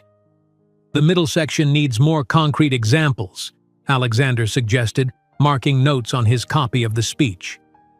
"The technical terminology in paragraph 7 might lose the non-specialist audience," Benjamin observed. "Your voice dropped when you talked about starting with nothing," Christopher noted. "That's the most powerful part. Don't minimize it." Jessica revised accordingly, marveling at how completely their collaboration had evolved. From infants she'd once balanced while coding to young men who now enhanced her work with their unique perspectives, the journey had come full circle. As they finalized travel arrangements for New York, Jessica reviewed the conference schedule, her eyes skimming past Mason Reed's name without recognition, while the triplets discussed animatedly the technological innovations they hoped to witness. The city of New York awaited the Thompson family like conquerors returning in triumph. But for Jessica, it would be a return to the place where everything began, without her knowing that the man who had declared her insufficient would be sitting in the third row, about to discover the true meaning of loss. The city of New York awaited the Thompson family like conquerors returning in triumph, but for Jessica, it would be a return to the place where everything began, without her knowing that the man who had declared her insufficient would be sitting in the third row, about to discover the true meaning of loss. Jessica gazed out the window of their suite at the Fairmont Hotel, the Manhattan skyline glittering like a constellation of earthbound stars. 15 years had passed since she'd left this city, pregnant and alone, with nothing but determination and 3 tiny heartbeats to sustain her. "Mom, the car service confirmed they'll pick us up at 6 tomorrow," Alexander announced, his reflection appearing beside hers in the window. At 14, he stood nearly at her shoulder, his features sharpening daily into a face she had once loved and then learned to forget. "Perfect," Jessica replied, turning from the view to survey the spacious suite where her sons were preparing for tomorrow's momentous event. Benjamin sat cross-legged on the sofa, making final adjustments to the presentation slides she would use. Christopher meticulously arranged 3 identical navy suits on the respective beds in the adjoining room. "The forum organizers sent over the final schedule," Benjamin said without looking up from his tablet. "You're scheduled for 9:15, directly after the welcome address. Maximum impact." Jessica nodded, a flutter of anticipation rising in her chest. Tomorrow she would stand before the global technology elite not as the desperate, abandoned waitress she'd once been, but as the CEO of a multi-billion-dollar company revolutionizing digital security. The symmetry was not lost on her, returning triumphant to the city that had witnessed her lowest moment. "Will you mention how you started?" Christopher asked, always attuned to the emotional undercurrents. "About us, I mean?" Jessica smiled softly. "Yes, our beginning is an essential part of the Thompson Tech story." Later that evening, as her son slept in the adjoining room, Jessica rehearsed her speech one final time before the mirror. Her reflection showed a confident woman in her early 40s, her simple but elegant black dress a far cry from the second-hand clothes of her waitressing days. Success had not erased the determination in her eyes, only tempered it with wisdom and quiet confidence. "Innovation doesn't just come from opportunity," she practiced softly, but often from necessity. Morning arrived with characteristic efficiency in the Thompson household. Alexander adjusted his tie with precision. Benjamin verified the presentation files on multiple devices as backup, and Christopher practiced networking techniques in the mirror. Jessica watched them with quiet pride as she fastened the sapphire earrings that were her one concession to luxury, a gift to herself when Thompson Tech reached its first billion in valuation. "Ready to make history, boys?" she asked, gathering her materials. 3 identical grins, so reminiscent of a younger Mason Reed, though she'd never tell them that, flashed back at her. The grand ballroom of the Fairmont Hotel buzzed with the energy of 500 technology leaders, venture capitalists, and media representatives. Jessica and the triplets entered through a side door, immediately drawing attention. Whispers followed their progress. The billionaire CEO and her remarkably identical sons, their reputation preceding them. "Ms. Thompson, we're honored to have you," the forum director greeted her, shaking her hand with barely concealed awe. "Your sons are welcome to sit in the front row during your presentation." Across the room, Mason Reed arrived through the main entrance, distracted and visibly tense. His once crisp posture now carried the slight stoop of a man under constant pressure. His assistant handed him a program, which he glanced at briefly before tucking into his jacket pocket. "Remember," his PR advisor murmured beside him, "we need at least 2 solid partnership prospects from today. The board is getting impatient with the quarterly losses." Mason nodded tersely, scanning the room for familiar faces that might help salvage his company's declining fortunes. At 45, premature silver threading his temples, he looked every bit the beleaguered executive fighting to maintain relevance in a rapidly evolving industry. As the welcome address concluded, Jessica took a deep breath backstage, listening to her introduction. "Our keynote speaker has revolutionized how we approach digital security, building a $5 billion enterprise from nothing while challenging industry norms at every turn. Please welcome Jessica Thompson, founder and CEO of Thompson Tech Solutions." The applause was thunderous as Jessica walked onto the stage, her poise magnetic as she took position behind the podium. The massive screen behind her illuminated with the Thompson Tech logo, elegant in its simplicity. In the third row, Mason Reed absently checked his phone, only half listening to the introduction of a speaker he didn't recognize. When he finally glanced up, the champagne flute in his hand froze halfway to his lips. "Jessica," he whispered, the name escaping involuntarily as recognition dawned. On stage, Jessica began her carefully crafted narrative. "Innovation doesn't just come from opportunity, but often from necessity," she stated, her voice carrying confidently through the ballroom. 15 years ago, I found myself at a crossroads that many would consider insurmountable. The screen behind her shifted to show her journey. First, a small apartment where she'd begun coding. Then the garage space where the first version of Mom Solo was born. "When I began, I was a single mother of triplet newborns, coding between bottles and diaper changes," she continued, prompting appreciative laughter from the audience. Mason's champagne glass slipped from his fingers, the crash muffled by the plush carpet. "Triplets?" The word echoed in his mind as he calculated backwards. 15 years ago, the exact time he'd left Jessica pregnant and alone, believing her claims of multiple heartbeats were exaggerated attempts to trap him. Jessica continued, unaware of the shock registering on her former lover's face. What began as a simple solution for overwhelmed single parents evolved into something much more powerful. We discovered that those who navigate life's greatest challenges often develop the most innovative solutions. The screen displayed the growth trajectory of Thomson Tech, from the modest Mom Solo app to their revolutionary security protocols. Today, Thomson Tech is valued at $5.2 billion, with over 70 million users worldwide trusting our privacy applications. Mason stared in disbelief at the numbers. Reed Enterprises had been struggling to maintain an $800 million valuation after years of declining innovation. The woman he'd dismissed as ordinary and without connections had built an empire 6 times more valuable than his own.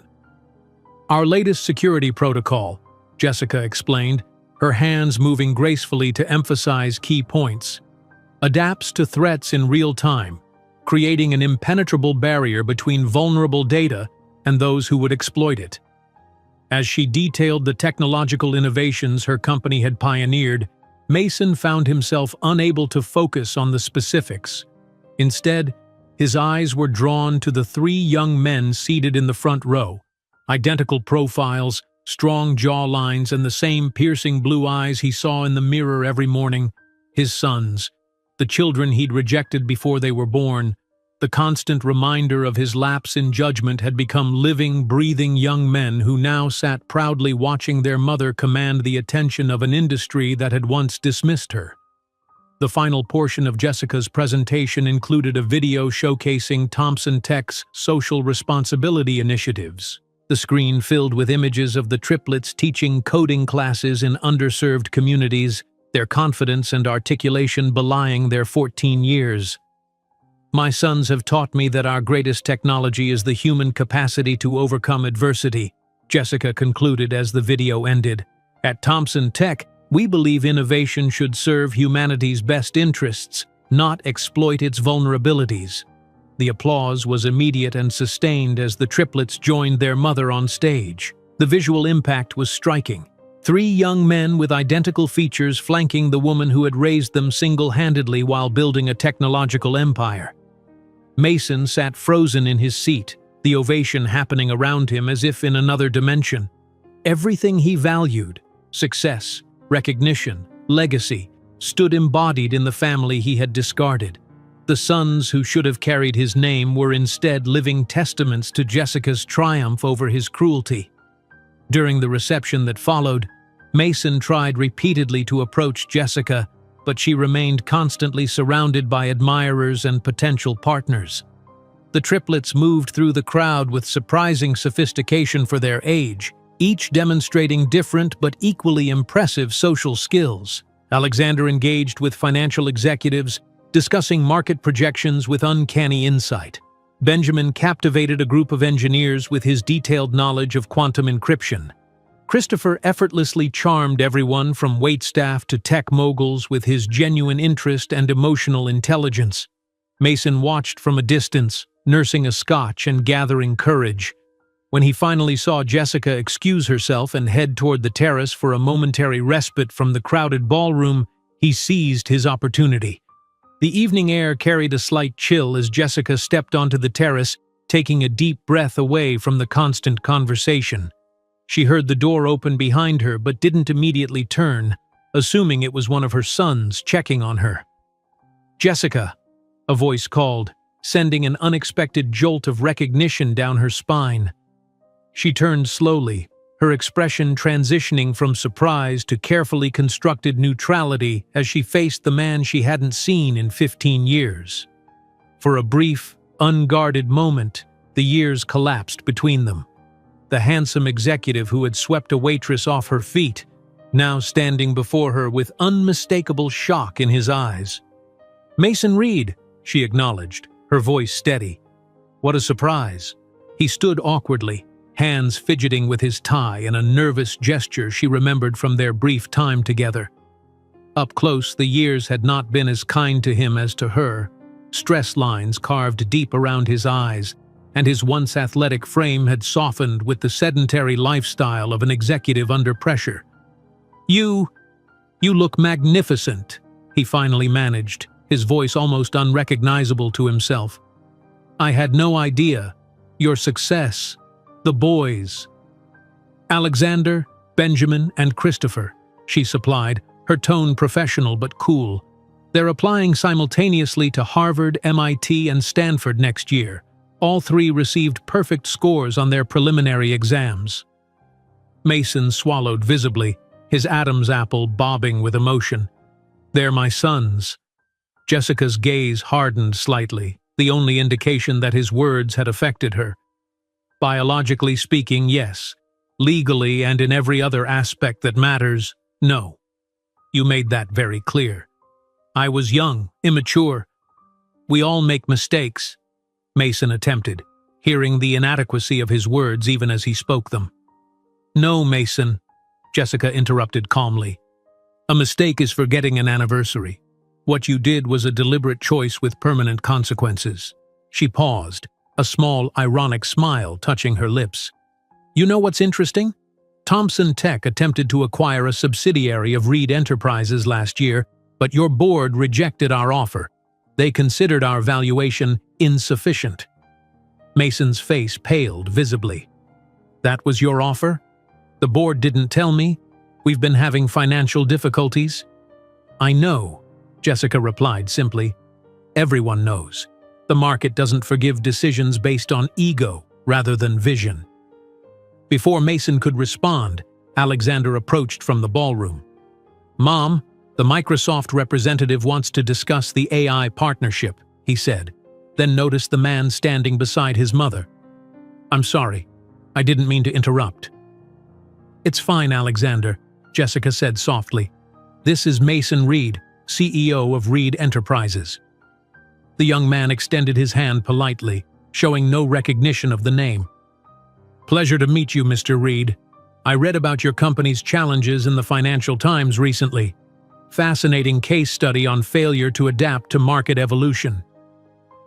Mason felt the sting of the casual analysis, delivered in a voice that could have been his own at that age.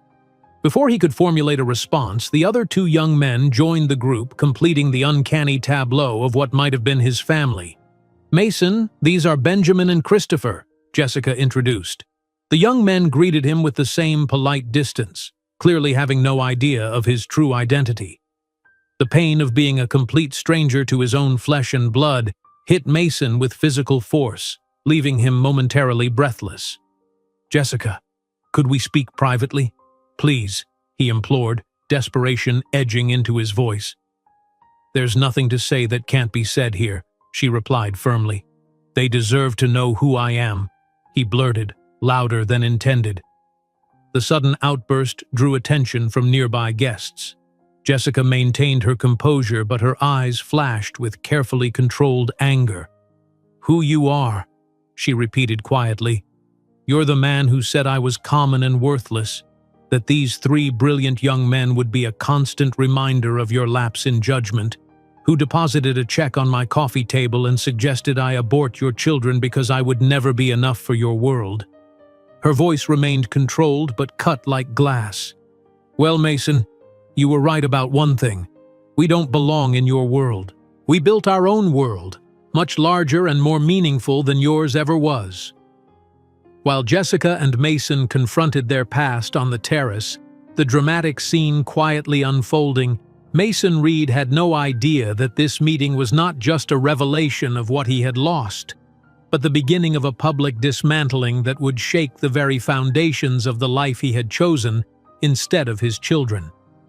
While Jessica and Mason confronted their past on the terrace, the triplets watched with growing comprehension, their identical faces processing the revelation at different speeds.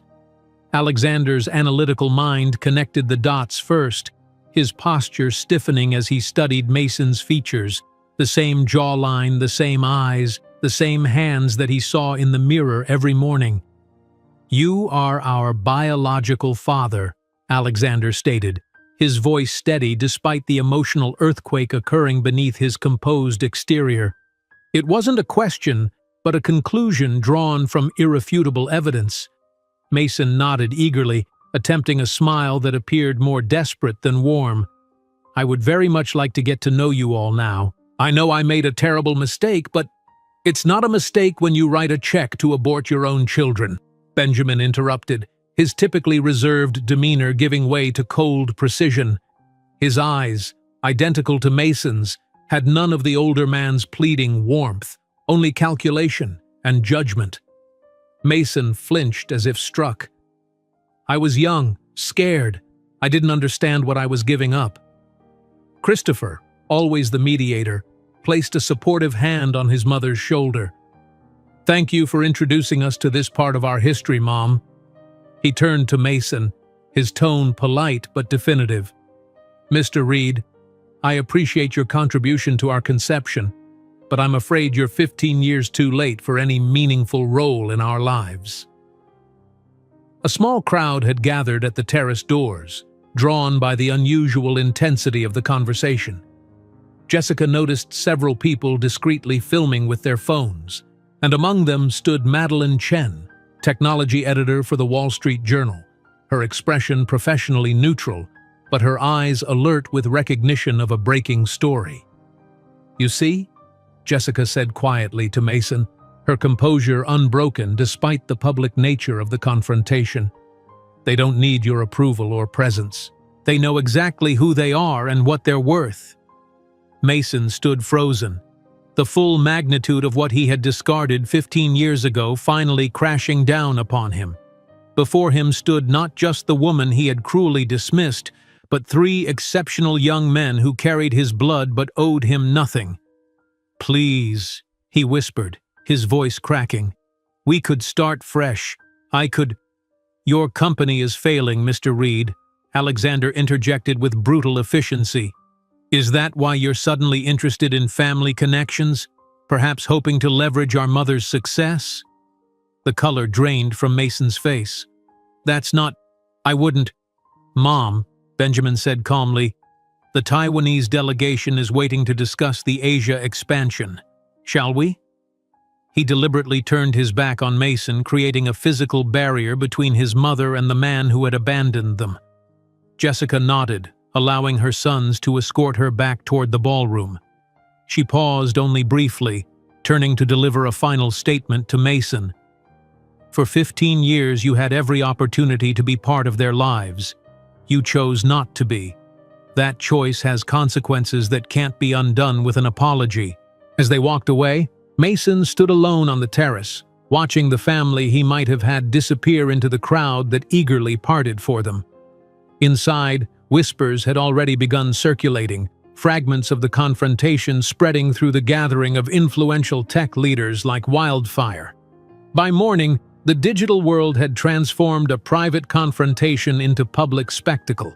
The scene on the terrace, captured by multiple attendees, exploded across social media and tech news sites. Headlines appeared with devastating speed. CEO of Reed Enterprises exposed as absent father of Thompson Tech heirs. Tech's most inspiring success story takes new turn. Thompson triplets confront biological father. Billionaire who rejected family now faces company collapse. Mason awakened to his phone buzzing incessantly with notifications. His PR team had sent 37 urgent messages overnight. The stock tracking app showed Reed Enterprises shares down 11% in pre-market trading. By market open, the drop had accelerated to 17% as investors reacted to both the personal scandal and what it revealed about his judgment. In his Manhattan penthouse, Mason sat on the edge of his bed, scrolling through the coverage with increasing horror. The narrative forming online was devastating. The cold-hearted executive who had abandoned his pregnant girlfriend and rejected his sons contrasted with the extraordinary woman who had raised brilliant children while building a tech empire. Every publication seemed to feature side-by-side photos. Mason looking haggard and desperate on the terrace. Jessica poised and confident on stage with their sons. His phone rang. His latest fiancée, a 25-year-old socialite who had been in Paris during the conference. "Mason? What the hell is happening? My friends are sending me links about children you abandoned? Is this true?" Before he could formulate a response, another call came in. The chairman of his board. "Emergency meeting at 10. Don't speak to anyone until then." The cascade continued throughout the morning. Potential investors canceled meetings. Current partners requested clarification calls. His sister, with whom he maintained a distant relationship, texted simply, "How could you?" Desperate to control the narrative, Mason ordered his assistant to send an extravagant flower arrangement to Jessica's hotel suite, along with a handwritten note expressing regret and requesting a private meeting. Within an hour, the arrangement was returned to the lobby, the note unopened. Next, he attempted emails to Thompson Tech's corporate address, crafting careful messages about bridging the past and exploring synergies between our companies. The responses came from Lisa, Jessica's executive assistant. "Ms. Thompson appreciates your correspondence but is not available for discussion." By afternoon, Mason's desperation reached new heights. He sent 3 custom-made watches to the hotel, one for each son, with notes highlighting their shared genetic traits and expressing pride in their accomplishments. These too were returned with a formal note, "The Thompson family respectfully declines your gifts." 3 days later, as the media frenzy showed no signs of abating, Mason received a FedEx package at his office. Inside was a formal correspondence from Jessica's legal team, a comprehensive file documenting every attempt he had made to contact his sons over the past 15 years. The file contained a single sheet of paper. It was blank. Attached was the original check he had left her 15 years ago, never cashed, with a simple note in Jessica's handwriting. "Returning this. We never needed it." The message was clear. She had kept receipts of his absence, documenting the complete void where his fatherhood should have been. The uncashed check, the physical embodiment of his callous dismissal, had been preserved as evidence rather than destroyed in anger. Mason hired private investigators to discover more about his sons, desperate for any information that might help him forge a connection. The reports that came back only deepened his sense of loss. Alexander was a national chess and mathematics champion, his strategic thinking already the subject of academic case studies. Benjamin had developed a neural translation program that outperformed Google's in certain language pairs. Christopher led a foundation teaching technology to children in shelters, the same foundation to which Jessica donated millions annually. When Reed Enterprises' stock continued its downward spiral, dropping 35% over 3 weeks, the board called another emergency meeting. Mason sat at the head of the conference table, surrounded by grim faces and accusing eyes. "The damage to our brand is incalculable," the chief marketing officer reported. "We're seeing contract cancellations from female-led companies and family-oriented businesses. The Thompson contrast is killing us." "This will pass," Mason insisted, his voice lacking conviction. "All scandals do." The CFO slid a document across the table. "Our quarterly projections are catastrophic. 3 major investors have pulled out. We're looking at potential bankruptcy within 8 months unless something changes dramatically." "What do you suggest?" Mason asked, already knowing the answer would involve his departure. "A strategic partnership or acquisition," the CFO replied carefully. "Someone to stabilize the company while we rebuild our reputation." "Thompson Tech," the COO said quietly. "They're expanding aggressively. They might consider acquiring our development division." The irony was not lost on anyone present. Mason's abandoned family now represented Reed Enterprises' best hope for survival. As Reed Enterprises began seriously considering bankruptcy, Mason made a desperate decision. Without calling ahead or requesting an appointment, he appeared at the Thompson Tech campus in San Francisco, offering the security guard a $100 bill. "I just need 5 minutes," he pleaded, his designer suit wrinkled from the red-eye flight. "Please tell Ms. Thompson that Mason Reed is here regarding an urgent business matter." The guard, recognizing him from the news coverage, called upstairs with obvious skepticism. To Mason's surprise, after a brief conversation, he received a visitor badge. "33rd floor, Mr. Reed. Ms. Thompson will see you." The elevator ride gave Mason time to compose himself. to prepare arguments that might appeal to Jessica's business sense, if not her forgiveness. He rehearsed figures, synergy potentials, market advantages, anything that might keep her attention long enough to establish some connection. Jessica's executive office was everything his was not. Spacious and filled with natural light, the walls adorned with photographs documenting the triplets at various ages and stages of Thompson Tech's growth. Each image represented a memory he had forfeited, a milestone he had missed. Jessica sat behind a modern desk, her posture relaxed but professional. She might have been meeting any executive in difficulties, her expression revealing nothing of their shared history. "What can I do for you, Mason?" she asked, her tone businesslike. Mason had prepared a sophisticated pitch about strategic acquisition and market complementarity. Instead, raw truth tumbled out. "I'm here to beg. Not just for me, but for Reed Enterprises. We have 3,000 employees who will lose their jobs. We need an investor, an acquisition, anything." Jessica studied him silently, her gaze penetrating. "You didn't come here for your employees. You came because you finally realized what you lost. Not just 3 brilliant sons, but the opportunity to be part of something truly meaningful." Mason lowered his head, defeat evident in every line of his body. "Yes, you're right. I can ensure your employees will have opportunities," Jessica said, making a few notes. "I'll forward your situation to our acquisitions team." She paused, considering her next words carefully. "As for you personally, I don't feel anger, Mason. That might surprise you, but your absence strengthened us. The boys grew up knowing their worth doesn't depend on validation from men who can't see beyond their own ego." "And now?" Mason asked, his voice barely audible. "Will I never know them?" Jessica sighed. "That's entirely up to them. They're young adults making their own decisions. I've made it clear I'll respect whatever choice they make. I suggest you do the same, for the first time." 3 months later, Thompson Tech acquired the development division of Reed Enterprises, retaining 97% of the employees. Mason Reed was removed by the board, walking away with a fraction of what the company had once been worth. One afternoon, as Mason cleared out his office, he received an email from Christopher Thompson, not Reed, inviting him for coffee.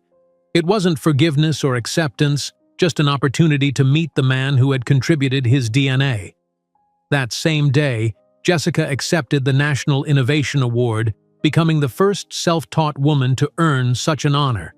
In the audience, her 3 sons gave her a standing ovation as she shared her final message. "Our value is never determined by those who fail to see us, but by the courage to move forward when we're told we're not enough.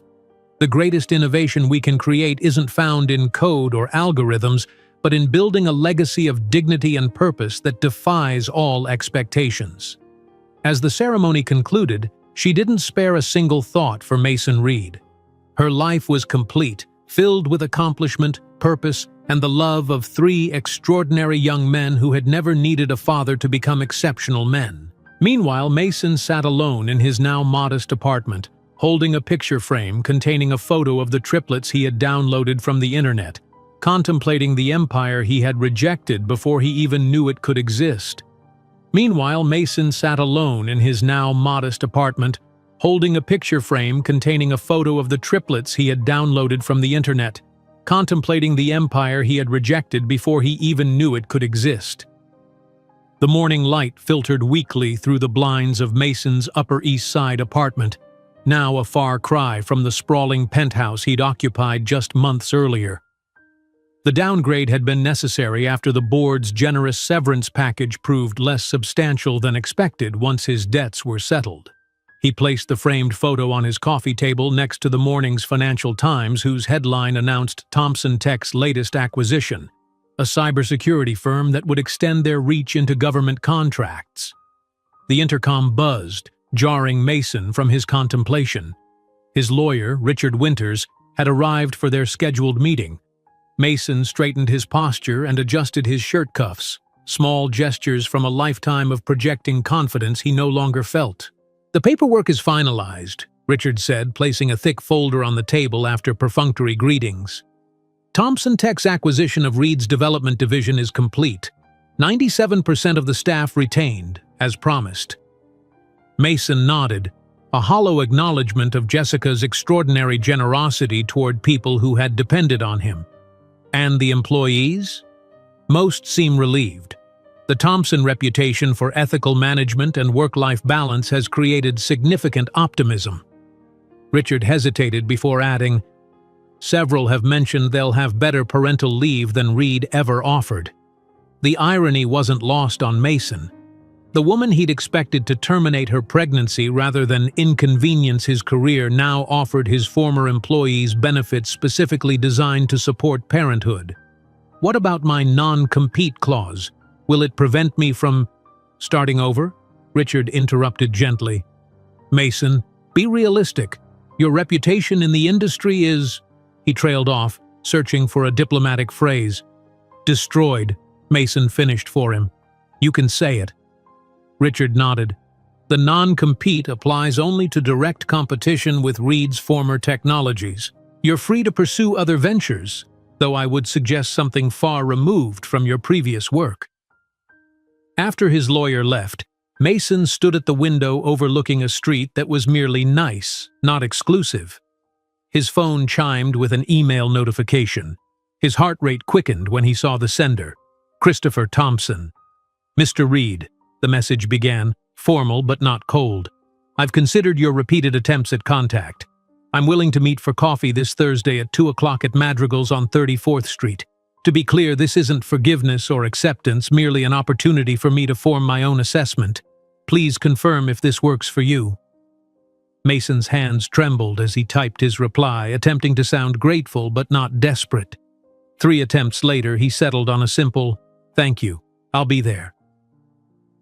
For the next 2 days, Mason researched everything he could find about Christopher, the most empathetic of the triplets according to media profiles. He learned about Christopher's foundation for teaching technology to disadvantaged children, his perfect SAT scores, his interest in linguistics.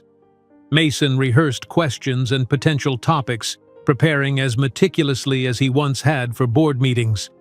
Thursday arrived with agonizing slowness. Mason arrived at the coffee shop 30 minutes early, selecting a quiet corner table. He'd chosen his outfit carefully, expensive enough to maintain dignity, but subdued enough to avoid appearing ostentatious. At precisely 2 o'clock, the door opened, and Christopher walked in. The impact of seeing his son up close, intentionally, knowing who he was, struck Mason with physical force. The young man possessed his height and build, his eyes and jawline, but moved with a confidence that was entirely his own, or perhaps Jessica's. Christopher ordered before approaching, his expression neutral but not unkind. "Mr. Reed," he said, extending his hand as he sat down. "Thank you for coming," Mason replied, fighting the urge to stare at the young man's face, a mirror to his own at that age, yet fundamentally different. "Please call me Mason." Christopher nodded, taking a sip of his tea before speaking. "I should clarify something immediately. I'm here out of curiosity, not need. My brothers know I'm meeting you but chose not to join. We each make our own decisions." "I understand," Mason said, though the pain of Alexander and Benjamin's absence cut deeply. "May I ask why you decided to meet when they didn't?" Christopher considered the question with remarkable poise for a 14-year-old. "I'm interested in human motivation. Alexander sees your actions in terms of statistical probabilities. A man who abandoned his children once is likely to cause harm again. Benjamin approaches it as a binary code problem. You either were there or weren't, and you weren't." He paused. "I believe people are more complex than either model suggests." Mason hadn't expected such profound insight from someone so young. This wasn't a child, but a young man with emotional intelligence that humbled him. "That's remarkably insightful." "Mom encouraged us to understand rather than judge," Christopher replied, though she never minimized the impact of your choices. "What did she tell you about me?" Mason asked, bracing himself. The essentials: that you were her boyfriend who left when you learned she was pregnant, that you offered money for an abortion and said she would never be enough for your world. Christopher's direct gaze held no accusation, merely statement of fact. She never lied, but she also never used your abandonment to define us. She made sure we knew that your choice reflected your limitations, not our value. Mason stared into his untouched coffee, shame burning through him. She's an extraordinary woman. Yes, Christopher agreed simply, she is. The conversation continued for exactly 1 hour. Christopher asked precise questions about Mason's background, his relationship with his own father, his current circumstances. He shared very little about himself or his brothers, maintaining clear boundaries that Mason dared not challenge. When Christopher stood to leave, Mason fought the urge to beg him to stay longer. "Thank you for meeting me," Mason said, hating the desperation in his voice. Christopher nodded. "I can't promise anything beyond today. My brothers may never want contact, and I haven't decided about future meetings, but I'll think about what you've shared." As Christopher walked away, Mason remained seated, watching his son disappear into the crowded street. The meeting had been both more and less than he'd hoped for. Not forgiveness, but not complete rejection either. Just an hour of borrowed time with one of the 3 extraordinary human beings he had carelessly discarded. That evening, while Mason contemplated his ambiguous encounter with Christopher, Jessica stood on a different stage across town. The National Innovation Awards, held in the grand ballroom of the Metropolitan Museum of Art, represented the pinnacle of recognition in the technology sector. As the first self-taught woman to receive the honor, Jessica's presence generated palpable excitement. The triplets sat in the front row, Alexander and Benjamin flanking the empty seat Christopher had occupied before stepping out to meet Mason. None of them knew about his coffee meeting yet. Christopher would tell them later, in his own way. Jessica Thompson reimagined not just what technology could do, but whom it could serve, the presenter announced. From a single application created between diaper changes to a multi-billion-dollar enterprise that has transformed digital security, her journey exemplifies innovation born of necessity and vision. Jessica ascended the steps to thunderous applause, accepting the Crystal Award with the grace that had become her trademark. Standing before the podium, she surveyed the room filled with the same industry titans who might once have dismissed her, many of whom now sought her approval and partnership. "Innovation is often portrayed as a flash of genius in privileged circumstances," she began. "But my experience suggests it's more frequently born in moments of challenge, when conventional paths are closed and we must forge new ones." As she spoke, images appeared on the screens behind her, the original interface of Mom Solo, early team photos showing her with the triplets as toddlers in the office, the current Thompson Tech campus with its on-site childcare facility and family-friendly policies. 15 years ago, I found myself at a crossroads that many would consider insurmountable. Pregnant with triplets, abandoned, with limited resources and no safety net. The conventional wisdom said I should lower my expectations, that success in technology wasn't compatible with single motherhood. Jessica paused, her gaze finding her sons in the audience. Alexander sat with perfect posture, pride evident in his usually stoic expression. Benjamin nodded slightly, acknowledging the journey they'd shared. Christopher's seat remained empty, his absence a silent testament to the complexity of healing and boundaries. Our value is never determined by those who fail to see us, but by the courage to move forward when we're told we're not enough. The greatest innovation we can create isn't found in code or algorithms, but in building a legacy of dignity and purpose that defies all expectations. The ovation that followed lasted nearly 2 minutes. Industry leaders who had once ignored her emails now stood in respect. Investors who had questioned whether a mother could lead a tech company now competed for her attention. Former competitors who had underestimated her now sought her mentorship. After the ceremony, surrounded by well-wishers and potential partners, Jessica didn't spare a single thought for Mason Reed. Her life was complete, filled with accomplishment, purpose, and the love of three extraordinary young men who had never needed a father to become exceptional men. Later that night, as the Thompson family returned to their hotel suite, Christopher quietly shared the news of his meeting with Mason. "You didn't have to tell us," Alexander said, his analytical mind immediately assessing potential outcomes. "We're not upset," Benjamin added, his expression suggesting he was processing this new variable in their family equation. Jessica listened without comment, allowing her sons the space to form their own responses to this development. "He seemed diminished," Christopher finally said. "Not physically, but essentially, as if he's only now understanding what he lost." Jessica squeezed his hand gently. "Whatever relationship you choose to have or not have with him is your decision. There's no right answer." "Did it help?" Alexander asked his brother. "Meeting him?" Christopher considered the question carefully. "It helped me understand that our story isn't about his absence. It's about what we built without him." The empire that Jessica built continued to prosper for generations, while the Reed name gradually faded from corporate memories. But on the rare occasions when Christopher had coffee with the man who had given him half his genes, he gently shared stories of his extraordinary mother, the woman who proved that being enough was just the beginning of being truly exceptional.